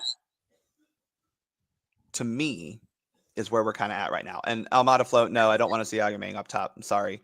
The reason he was called in is because Ricardo Pepi and Falair and Balogun weren't healthy. Like, stop with this Agamang stuff. I'm sorry. Is he better than Sargent? Maybe. He puts the ball in the back of the net, which is something that Sargent seemed to can't do. But Ricardo Pepi does that a hell of a lot more for the U.S. national team. So let's not stop with that. That's not the narrative I want pushed, because I'm sorry, you're allowed to think that. That is not the answer. Okay, well, Ricardo Pepi, Falair Balogun out, Serginho Dest out, Jedi Robinson out. There were a lot of players and pieces missing. We have to also recognize that. Yes, true. I think that I am of the looking forward to seeing Patrick Agyemang continue to grow and evolve camp, because I think that with a different skill set with the others, I think that as the power forward setup, I think that you can have someone like an Agyemang help you out with a different skill set than with the others like a Pepi and a Balogun, et cetera. I just think he brings something different in a look. I'm not saying he doesn't, John. Right. Yeah. He's fourth in the depth chart. So we need to just keep this in perspective. I'm sorry, he still is. Well, and to your point, there were a lot of folks that were missing, but I think that Patrick Agyemang should be a part of the discussion, whatever the discussion is. He can absolutely be part of the discussion. That discussion comes after Ricardo Pepi and Flair and Balogun. Right. So, that's why I figured you were going with that. I mean, that's the same, not to bring it back, but I know people always ask, what does Brooks Lennon have to do? Be Serginho Dest? And that's the I mean, Serginho Dest wasn't here. Marlon Fossey and Joe Scally are perfectly adequate and probably better than Brooks Lennon. So what does he got to do? Well, he's got to be better than about 3 or 4 other guys, and that's kind of the issue too, is if I will say from my own perspective, is there's a lot of the depth chart that is pretty concrete. I'm sorry, it just is. All things being equal and all the windows agreeing. Yeah, I mean, as much as he had a bad tournament, both of them, McKinney and Pulisic, who are you benching them for? Yeah, I mean, sincerely, again, yes, Christian Pulisic had a bad window. Weston McKinney had a bad window. That is a fact. Mm-hmm. Who do you start next competitive match and go, I know they're going to get a win for us? Right. Yeah. And so I think that part of the discussion needs to be tempered with the notion of the absences that are linked to this roster going forward. But all things being equal in a world competition with all of your heavyweights and all your big guns, then the roster does look different. And what you saw in Nations League carries itself to be your depth pieces and your changes of pace. A lot of them, yeah. With the exception of maybe an individual or two. I mean, I will say, Jedi's absence was probably the most problematic in the window because of what he offers us going forward. Second would have been either Balogun or Pepi. I think if we have either of those guys, we're scoring more goals, right? I just think that's a reality.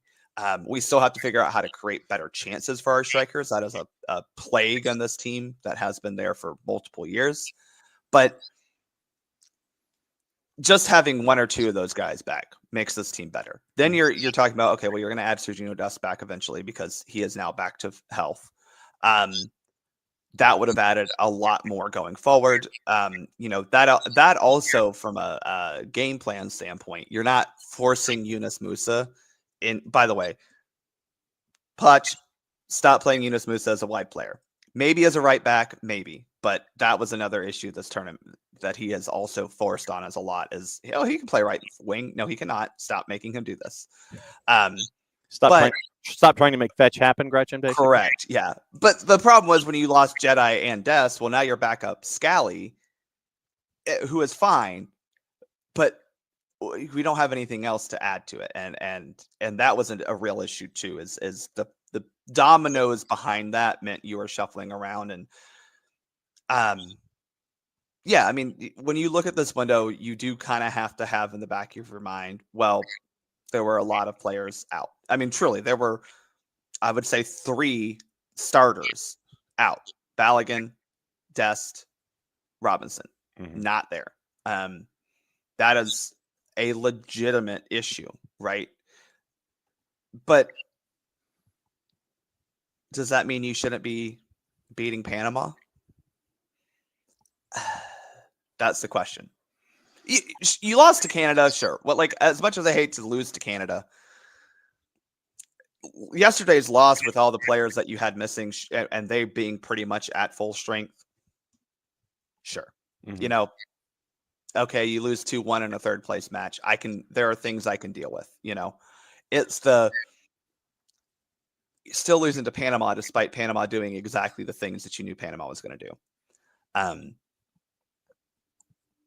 Yeah, I know that still just doesn't sit well with me, you know. Yeah, that drove you nuts. All right, so since you brought up Canada, here's part of the conversation that Matthew Cianigi had with our buddy Christian Jack about where Canada currently is when it comes to the post CONCACAF Nations League discussion, courtesy of our friends at TSN and One Soccer. This was after the match at SoFi yesterday. What does it mean? Yeah, it's a significant day in their development. You know, they're not going to have many moments like this on the road to 2026, but they're going to have intense stadiums to be played in 2026, intense environments, and he can't stay out of the news. He can't stay out of the news. You know, I asked him a couple of weeks ago, are you comfortable being the face of this team? And he says, I would hope that I wouldn't be. But here we are again. He is once again.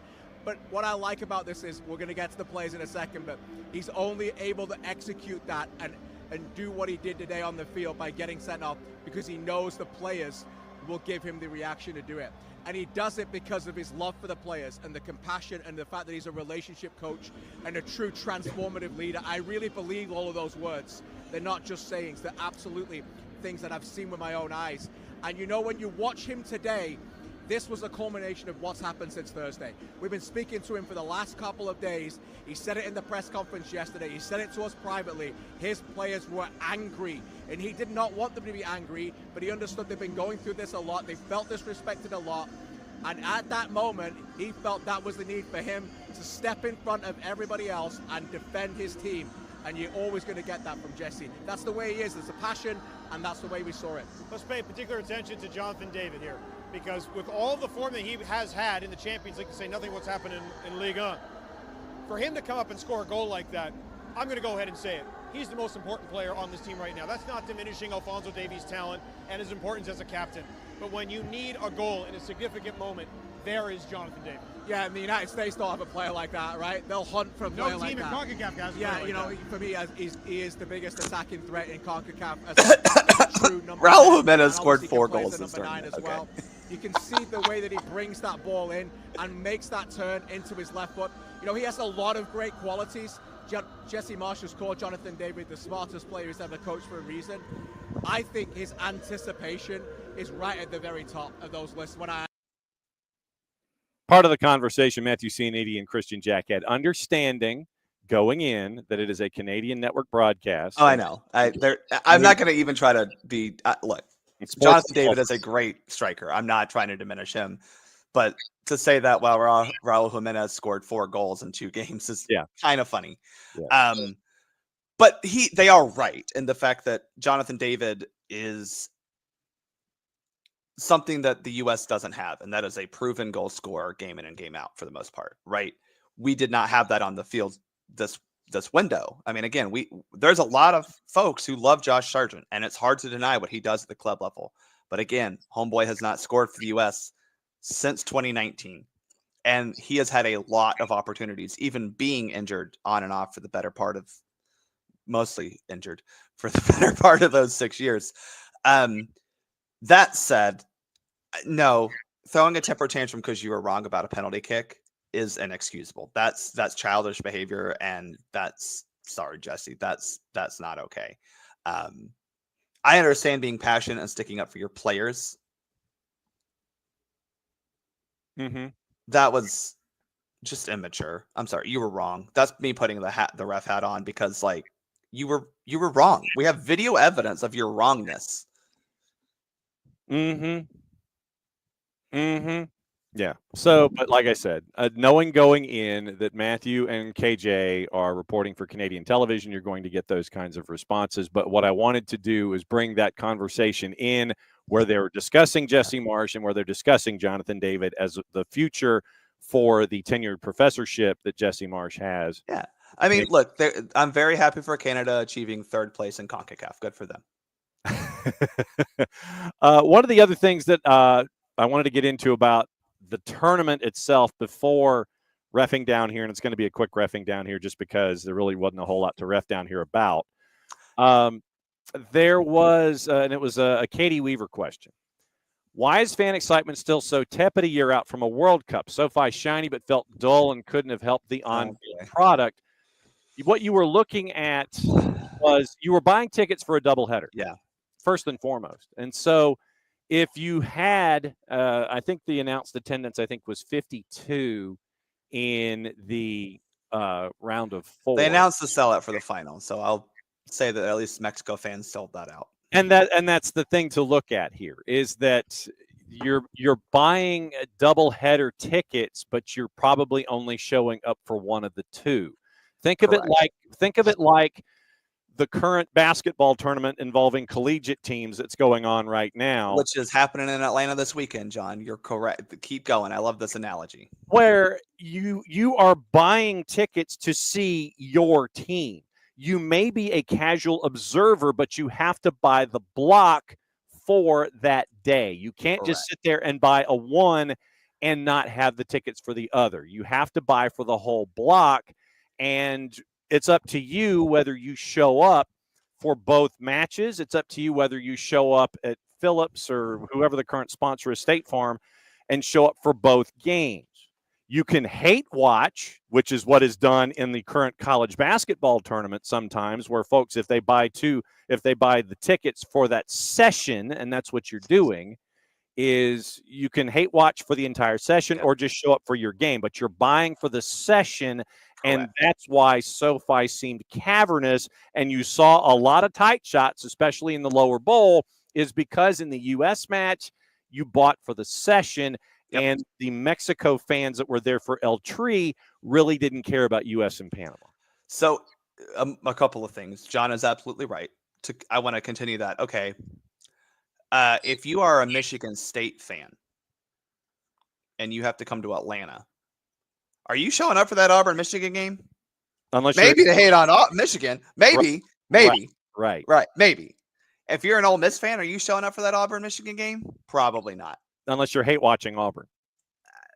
Because listen, you're an Ole Miss fan. You got to hate watch yourself at some point. Just ask Marshall Henderson. Yeah. But that's a great point. I mean, look, especially for John, tickets starting at $350. So that is the legitimate problem with this setup. And this is something that CONCACAF does. This is just how they operate because in their mind, this is how they sell the most tickets. I think we need to reevaluate that because it's very clear. Sure, they sold out the game. I would like to posit that had they had the USA Canada, the 3rd place match, say in Bank of California, right? I think you would have sold more than, I think SoFi's 70-some thousand. Sure. That's the sellout. We'll just go with 71,000 as your sellout, right? Sure. As we just said, there were maybe 5,000 USA and Canada fans combined, right? Yeah. Part of the issue is, John, because they package these games together, tickets started at $150. And that was like supporter sections tickets, right? I think regardless, you're talking about paying $100+ for that type of a game. So if I'm a US fan, I have to financially commit a lot of money. Obviously, yes, El Tri fans have no problem paying that money. Good for them. I'm not going to tell people how they can or how they should or shouldn't spend hundreds of dollars of their money. I'm just not. That doesn't include, John, because it's LA. Parking, you know, Woo! or that's just the issue, right? Oh man. I do think as when we look at 2027, which is also in LA, so we will have these problems again. I think CONCACAF should consider having Bank of California available for the semifinal and third place match, and the non-Mexico semifinal is played at Bank of California. And to me, you're looking at a 22,000 seat venue plus a 75,000 seat venue. Well, now we're looking at almost 100,000 tickets you could possibly sell. Now, I understand also from an operations standpoint, Yes. operating two venues, John, probably costs more money and definitely is more headache. Mhm. So I do understand that to some extent as well. That is the issue, is this package deal. Well, specifically, if I'm a U.S. fan, say I'm a U.S. fan who bought tickets to the final on Sunday. You're a U.S. fan who bought tickets to the final last time. I bought tickets to the final, or to the Sunday show, right? Like that's the whole thing. You get both of them, sure. But I bought those when they went on sale in December? Well, my team's not playing for a championship. But this Mexico fan might pay $300 for this. Well, of course I'm selling it. Sorry. Secondary market. And again, I'm not holding anyone. I'm not going to ever hold someone I'm not going to tell someone what they should do for the money. I'm not going to hold people accountable for not wanting to pay a lot of money to go attend a soccer game. That is a CONCACAF issue. So while I do think that there is some sort of tepid fan excitement, right? The excitement is tepid.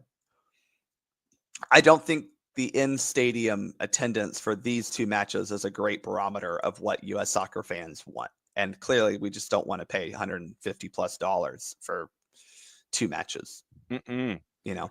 No, that ain't happening. So that's the thing, John, is I do think that as we look at 2027, open up Bank of California, then you can charge $70 a ticket to start, right? Mm-hmm. If you're saying, oh, well, you buy two, so you're 75 even, right? That's half of 150.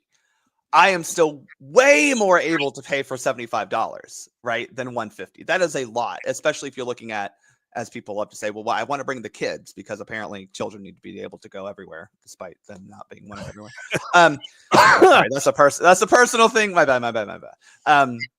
Point is, yeah, okay, a dad and a son, or a mom and daughter can now spend 150 total for both of them to go, as opposed to 300 for both of them to go.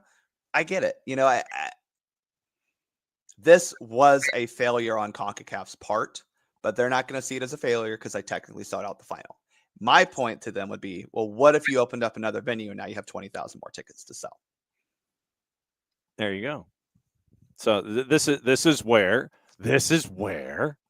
Bart is looking at things. Yeah. Before we get out of here, there was some reffing down here. Abby was requesting reffing down here. I did not watch any of the game from that line. I listened to Mike and Jason the whole day, which wonderfully, I loved it, but I did not get to watch it. Right. But along those lines, you had Rosendo Mendoza, who and for those that may not know the history, and I had to go, and as Bart was listening to the matchup in and of itself, a lot of folks may not have remembered that Mendoza was the man in the middle for the 2-2 draw with Messi and friends back in September at Mercedes-Benz Stadium. And that is part of the history that is attached to Mendoza in the middle and how he calls matches. So it was all over the place is probably the way to phrase it. And not necessarily a surprise when it comes to consistency in refereeing and such. But the biggest thing and the biggest element in all of this is the consistency. And once again, since you can't figure out where the bar is, you're having to navigate where the bar is, and you don't know where it is. And so that's the element in all of this, where that was a point Jason made on the 31 fouls called in the match period, 17 of them against Atlanta, 6 yellow cards, and the pacing by which Mendoza was giving out yellow cards and fouls in the first half, literally, it was almost a foul a minute at points.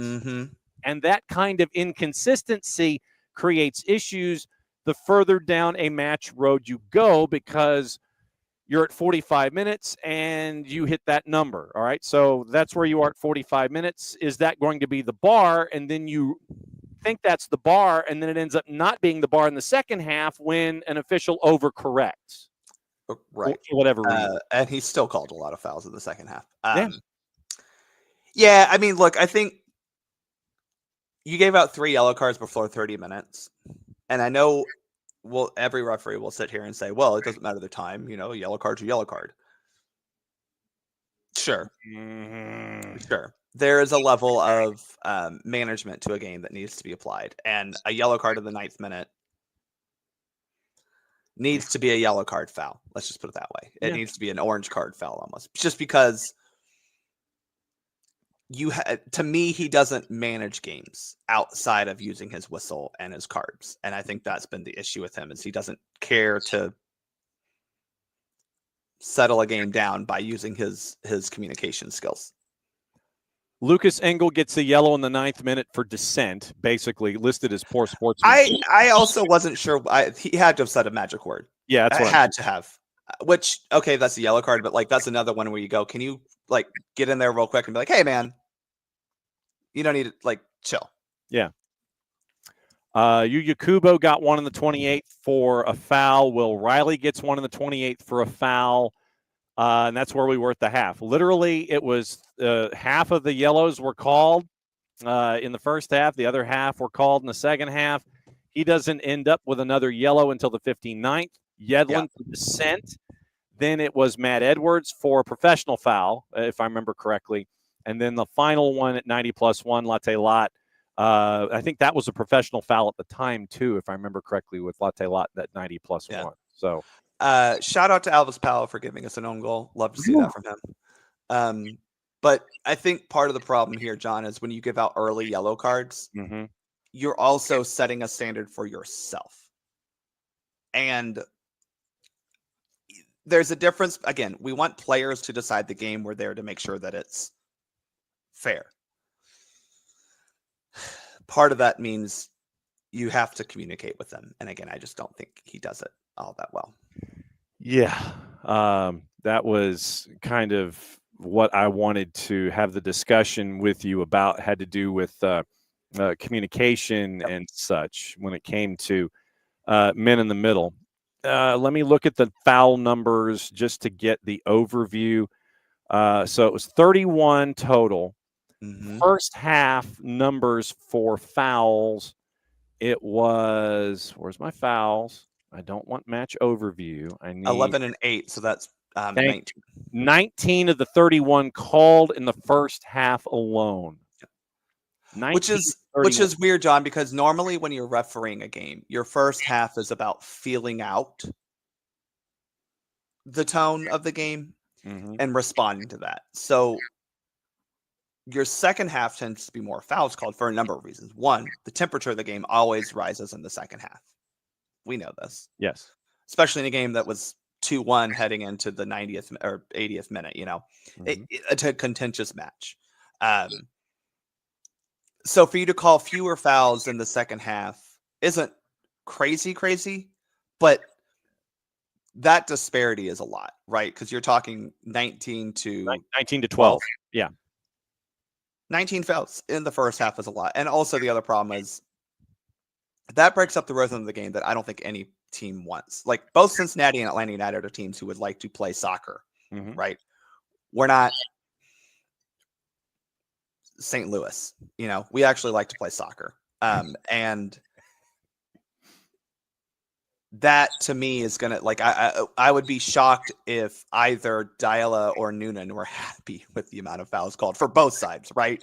And that's the thing. It's okay, yeah, we'll take it. But another issue is just game flow. And if game doesn't have flow, that's going to cause a problem. And that's, part of the reason why the first half was so choppy. Absolutely.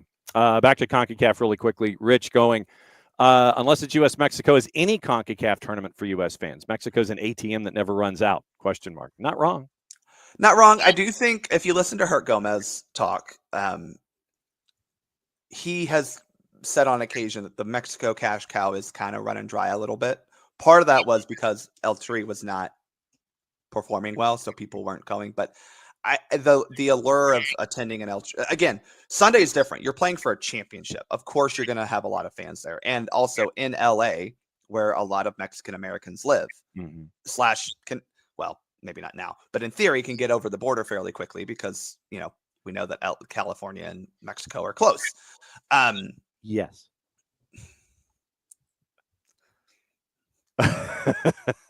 Don't make it political. Sorry. But from a Gold Cup standpoint, you're not wrong. And I think ideally the US fan would be able to buy up a third of the tickets. Mm-hmm. That's just not what we're seeing. We haven't seen that in really any of the Nations League tournaments, especially when you look at 2021, the first one. Well, the final was USA Mexico. Mm-hmm. Then we had another USA Mexico final last time. You had a USA Mexico semifinal the time before that. So Mexico fans are going to pay to watch their team play. We know this, and that's great for them. But I do think that that's not the best business strategy. Again, if you could fill out a second stadium with more tickets, which, by the way, is what UEFA does, right? Especially if you look at the bid from Italy to host the UEFA Nations League finals this year. Their plan was use two stadiums in Torino. Use the Torino stadium, which is that Stadio Olimpico? I forget. But then also the Juventus Stadium. So for the semifinal and final. Well, those are two stadiums in the same location. Germany is doing a little different. They have Munich and then Stuttgart. I think Stuttgart. Regardless, I think exploring two stadiums for this tournament makes sense. For Gold Cup, they're going to play a double headers every single time because the reality is Nicaragua is not selling tickets to a match, but the U.S. fans will. And that's just how it works. But yes, CONCACAF knows that their moneymaker is Mexico. And CONCACAF exists for one sole purpose, apparently, and that's to make money. So, yeah, that's what we're going to get. A new announcement from U.S. Soccer. The women's national team is going to face Ireland at Dick's Sporting Goods Park on June 26th and at TQL on June 29th. That just came out a handful of minutes ago, so that's next on the grid. So when is the postmortem for the Soccer for US POD? We're recording tonight, hopefully. Okay, and we will have that Soccer for US POD as we get closer to episode CXV, I believe, if memory serves. We're getting really close to that. Sure, John. Yes, that sounds like a Roman numeral. I think we're CXIV. I think 114. I think this will be that, yeah. So you're at CXIV at episode 114. I knew there was a lot to talk about this morning involving the men's national team. And thank you for hanging out with us for an entire hour to discuss what's happening with the U.S. men's national team. There was a lot. Yeah. And definitely more to talk about with the Soccer for US POD. So just catch your breath, get properly hydrated, and have a good record, and we'll post it. Yeah, man. The refereeing this weekend dehydrated me. That's for sure. That's what happens. Hey, love to do it though. Had a lot of fun this weekend refereeing. So absolutely true. Be good, everyone. Remember that Atlanta United is back in town this week, so prepare your bodies for that. Yes. NYC coming to town on Saturday. Be well, my friend. Thanks again, as always, and we'll listen for the POD when it pops up. Bye, y'all. There goes Bart. Man, we had an entire hour with Bart. There was a lot to talk about. So there was a lot to get into. And once again, thanks to all of you for all the questions and all the thoughts and all the everything when it comes to everything going on involving the national team. Like I said, with the event being what it was, I knew there was going to be a lot to talk about. I didn't anticipate having Bart for an hour to break it all down, but we did certainly do that. So let's see, who did I miss? Morning, Tom. No, I mean, Rich, there isn't.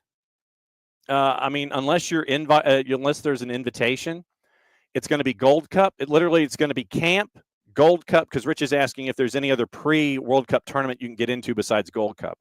Unless you're invited to something that pops up or there's something created out of whole cloth, the answer is no. It's going to be camps. It's going to be Gold Cup. It's going to be camps. It's going to be World Cup. That's it. So, yeah, no more Confederations Cup. Let's see. So, morning, Abby. Abby was in and out. Let's see. Morning, David. And morning, El Mataflo Dos. Morning Mataflo. It's or Mataflo. It's good to have you in when you can. Let's see. The discussion about Aronson definitely was something up there. Mataflo, I was with you when it comes to Ajimong. I think it's a change of pace to have Ajimong up top. But once again, the absences in this camp add to what we found out in a couple of different places, especially offensively. It can carry you forward. Let's see. Morning, Ropes. No, should not be lauded for a temper tantrum. Morning, Derek. And and Ropes discussing She Believes in Nashville at Geodis, big crowd, and then they leave. Absolutely true. Yes, get there before traffic. Yes, and Tom, yes, tickets were $350. Let's see. So, morning, Alex, and morning, David. And once again, don't know how Bam's trip was. I think Bam's trip is still going, David. I think because he's here to see LA and San Diego. I think he's here to see LAFC in San Diego. So I think it's going. I think he might be heading this way. Okay. What to watch, where to watch it, how to watch it, gossip, rumor, and innuendo before we get out of here. Once again, tomorrow, time zones permitting, we're going to catch up with Lloyd Hours, the technical director, and Matt Webb from communications of the Marshall Islands Soccer Federation, because they had a really cool announcement last week, and we want to continue that momentum. Tournament, August, Springdale, Arkansas. There's a Kickstarter to help fund it so that can be our friends from the Marshall Islands and 3 U.S. territories playing in Springdale on the 14th and the 16th, camp there all week. So we'll catch up with them tomorrow, and also it'll be catching up with Kaylor Hodges at 10:30 to discuss everything USL and USL Championship. Now, today's gossip, since there were no actions on the weekend involving league play, Isak is open to a move to Barca. Sorry, Alex, but it would prefer to join Liverpool if they make a move for him this summer. That's from El Nacional. Kevin De Bruyne has held talks with San Diego over a free. That's from the 3-letter paper, but it was also disclosed in other places that the financials don't match up, salary figures specifically. Bayern's Harry Kane considering a return to England this summer. Liverpool, a preferred destination. Chelsea has to pay Manchester United £5 billion if they opt against turning Jadon Sancho's loan into a permanent. Spurs have begun exploring a deal for Tyler Dibbling, Southampton's 19-year-old midfielder. Liverpool hope to use 19-year-old Scotland winger Ben Doak as a make-weight in any deal for either Milos Kerkesh or Antoine Semenyo. That's from the 3-letter paper. Liverpool willing to sell Darwin Nunez this summer, and it ain't going to be cheap. Spurs set to open talks with Rodrigo Betancourt over an extension to his deal, which expires next summer, amid interest from AC Milan. Oh, and good to see you this morning, Soccer for Good OG. Also, England's U19 fullback Caleb Kaporha is set to leave Crystal Palace on a free at the end of the year after talks over a new deal broke down. Villa's 32-year-old center back Tyrone Mings is to join the Euro 2028 board of directors to help with organizing of the tournament. That's from our friends at the Telegraph. And that is your gossip, rumor, and innuendo for the morning. So you've got World Cup qualifying, Europe and South America. Once again, New Zealand has qualified with their win. New Zealand now joins Japan. Fox Soccer Plus, Lithuania and Finland at 1 o'clock. The groups have been set in the Euros, and now when it comes to qualifying, you win your group, you're in. So we're looking at Andorra and San Marino and seeing if they can get some work done. England and Latvia is at 3:45 on FS2. MLS Next Pro, NYCFC 2, and Carolina Cores at 7:30. ESPN Plus has a lot of AFCON qualifying, 3 at noon, 2 at 3, 2 at 5. And on the women's side on VEEX, it is Liga MX Femenil at 9:05. Tijuana and Pachuca at 10 o'clock. It's Monterrey and Juarez. So before we get out of here, once again, you can help out in a bunch of different ways. You can go to Kickoff Coffee and kickoffcoffeeco.com. On your way out the door, use the code SOCCERDOWNHERE15. You get 15% off your purchase, 10% reinvested into youth games, youth initiative, stuff that they have earmarked as cool. Also, Fanatis, fntz.co/soccer down here. You can get all the BNs, Nuestra Tele, Teise, For the Fans, Gold TV and our buddy Nino Torres, Liga 1 Max Pro, and all the points in between. You can continue your true degeneracy when it comes to watching action around the world in the sport of soccer. Jason got me hooked. I blame him. Grady Baby and Grady Baby Co. You can get our Soccer is Just Better in Atlanta collaboration with them, either red or black, gold lettering, Soccer is Just Better in Atlanta. And what you can do with that is help out middle school soccer programs attached to Atlanta Public Schools. Olive in New York, you can get our jersey, as you saw Michael Parkhurst on Friday be a part of that. He unwrapped his Olive in York jersey. Navy jersey, old floppy collar. You can either get the white letters and numerals, or you can get the light blue letters and numerals to go with your Navy jersey. Kaiser Permanente across the front. We couldn't do everything we do around here without them. Beyond Goals Mentoring, Soccer for Good on each of the sleeves. Olive in York, you can pick up your jersey. Marshall Island Soccer Project to help out the Federation. The Kickstarter project is up and running. Go to their Soccer Fed MI, I believe, in the 280 character app. You can start there and help them out, meet their marker to help fund the tournament that they're trying to have in August. Like I said, we'll have them on tomorrow, time zones permitting, and we can discuss it there. It's either going to be at 9 or 10. I've got to still have to figure out the logistics of it. Kaylor Hodge is joining us at 10:30.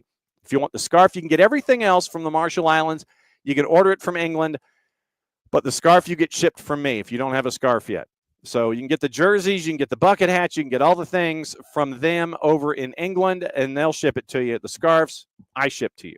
So that's just how it is, considering that Maddie was the one who modeled that particular project. So it is Grady Baby Co., Olive in York. Go to soccerdownhere.net if you're looking for the SDH gear. You can get SDH gear. You can get old gear that Jason has retrified. I think it's the Attack, and it is the Ruckus, if I'm not mistaken, that he has drawn up. So you can get that at soccerdownhere.net. So soccerdownhere.net, Olive in York, Marshall Island Soccer Federation, Grady Baby Co. I think that's it. I think. But once again, and a Chant, by the way, you can go on to go to the Chant app and become a Fanatico. You can get a whole bunch of really cool discounts all around the SDH and the Atlanta United universe right here. You can become a Fanatico on the Chant app, and it is group.chant.fan/soccer down here. And I need to save this instead of having to type it every single time. So here, let me type it again. Group.chant.fan/soccer down here/join. I think I got it. Let me see if the period was added. The answer is no. Cool. Group.chant.fan/soccer down here/join. Group.chant.fan/soccer down here/join. More friends of SDH are joining our universe when it comes to the places that you can go and use your Fanatico-ness for discounts in and around here in the North Georgia. So group.chant.fan/soccer down here/join, and you can do that and become a Fanatico. $10 a year. Think about what you do for $10. $10 a year, you can become a Fanatico and really have fun and spreading the words and what we're trying to do here at SDH and helping things out there on a daily basis. Once again, today, 5:30, 7:30, it is Putnam County and Social Circle. I will be out there for that one, for that doubleheader out in Walton County. And it'll be our first time there. It'll be really good to see everybody out there as our soccer coverage continues on the high school side this week. We are at Kennesaw Mountain tomorrow for New Manchester, Kennesaw Mountain. Wednesday in session is at noon. Kai Uchimura from Druid Hills, Molly McCarty from Jefferson, part of the folks that are going to be joining us for that. Thursday in Perry, Warner Robins and Perry. Friday, Parkview and Brookwood. And there might be another broadcast on SDH2 on Friday. We'll keep you posted on that. We're chasing after another match on Friday when it comes to getting close to determining region championships and things like that. So Monday night on the network on soccerdownhere.mixler.com. go to the Mixlr app, download it, or go to soccerdownhere.mixlr.com. Follow Soccer Down Here, and you get notifications when the live events are up. So at Social Circle today, at Kennesaw Mountain tomorrow, in session in-house on Wednesday, Thursday in Perry, Friday at Brookwood for Parkview and Brookwood, the Battle of Five Forks Trickham. We might have another matchup on SDH2. We'll keep you posted. So that is the day. Whew. Welcome back, everybody. And we'll go back over things tomorrow. Once again, tomorrow, Marshall Islands, Kaylor Hodges, the rest of MLS, and that'll get the week continuing to roll here on the SDH Network. So here on SDH AM, thanks for dropping by. We'll be back in a little less than 22 hours. And since it is the end of the show, we get to do this, and we'll keep an eye on what's going on in Montreal since they have sacked Laurent Courtois, which was not a smart move by the front office in Montreal. Like I said, I'm thinking Courtois goes back to Columbus, goes back to the juggernaut. He and Wilfred Nancy, once again, way to go, Joey Saputo. Nice by you. Back at it again, less than 22. Play it safe, everybody. Mucha plot, y'all. Since it's the end of the show, that means I get to do this. Back at it again tomorrow morning, 9:05 Eastern.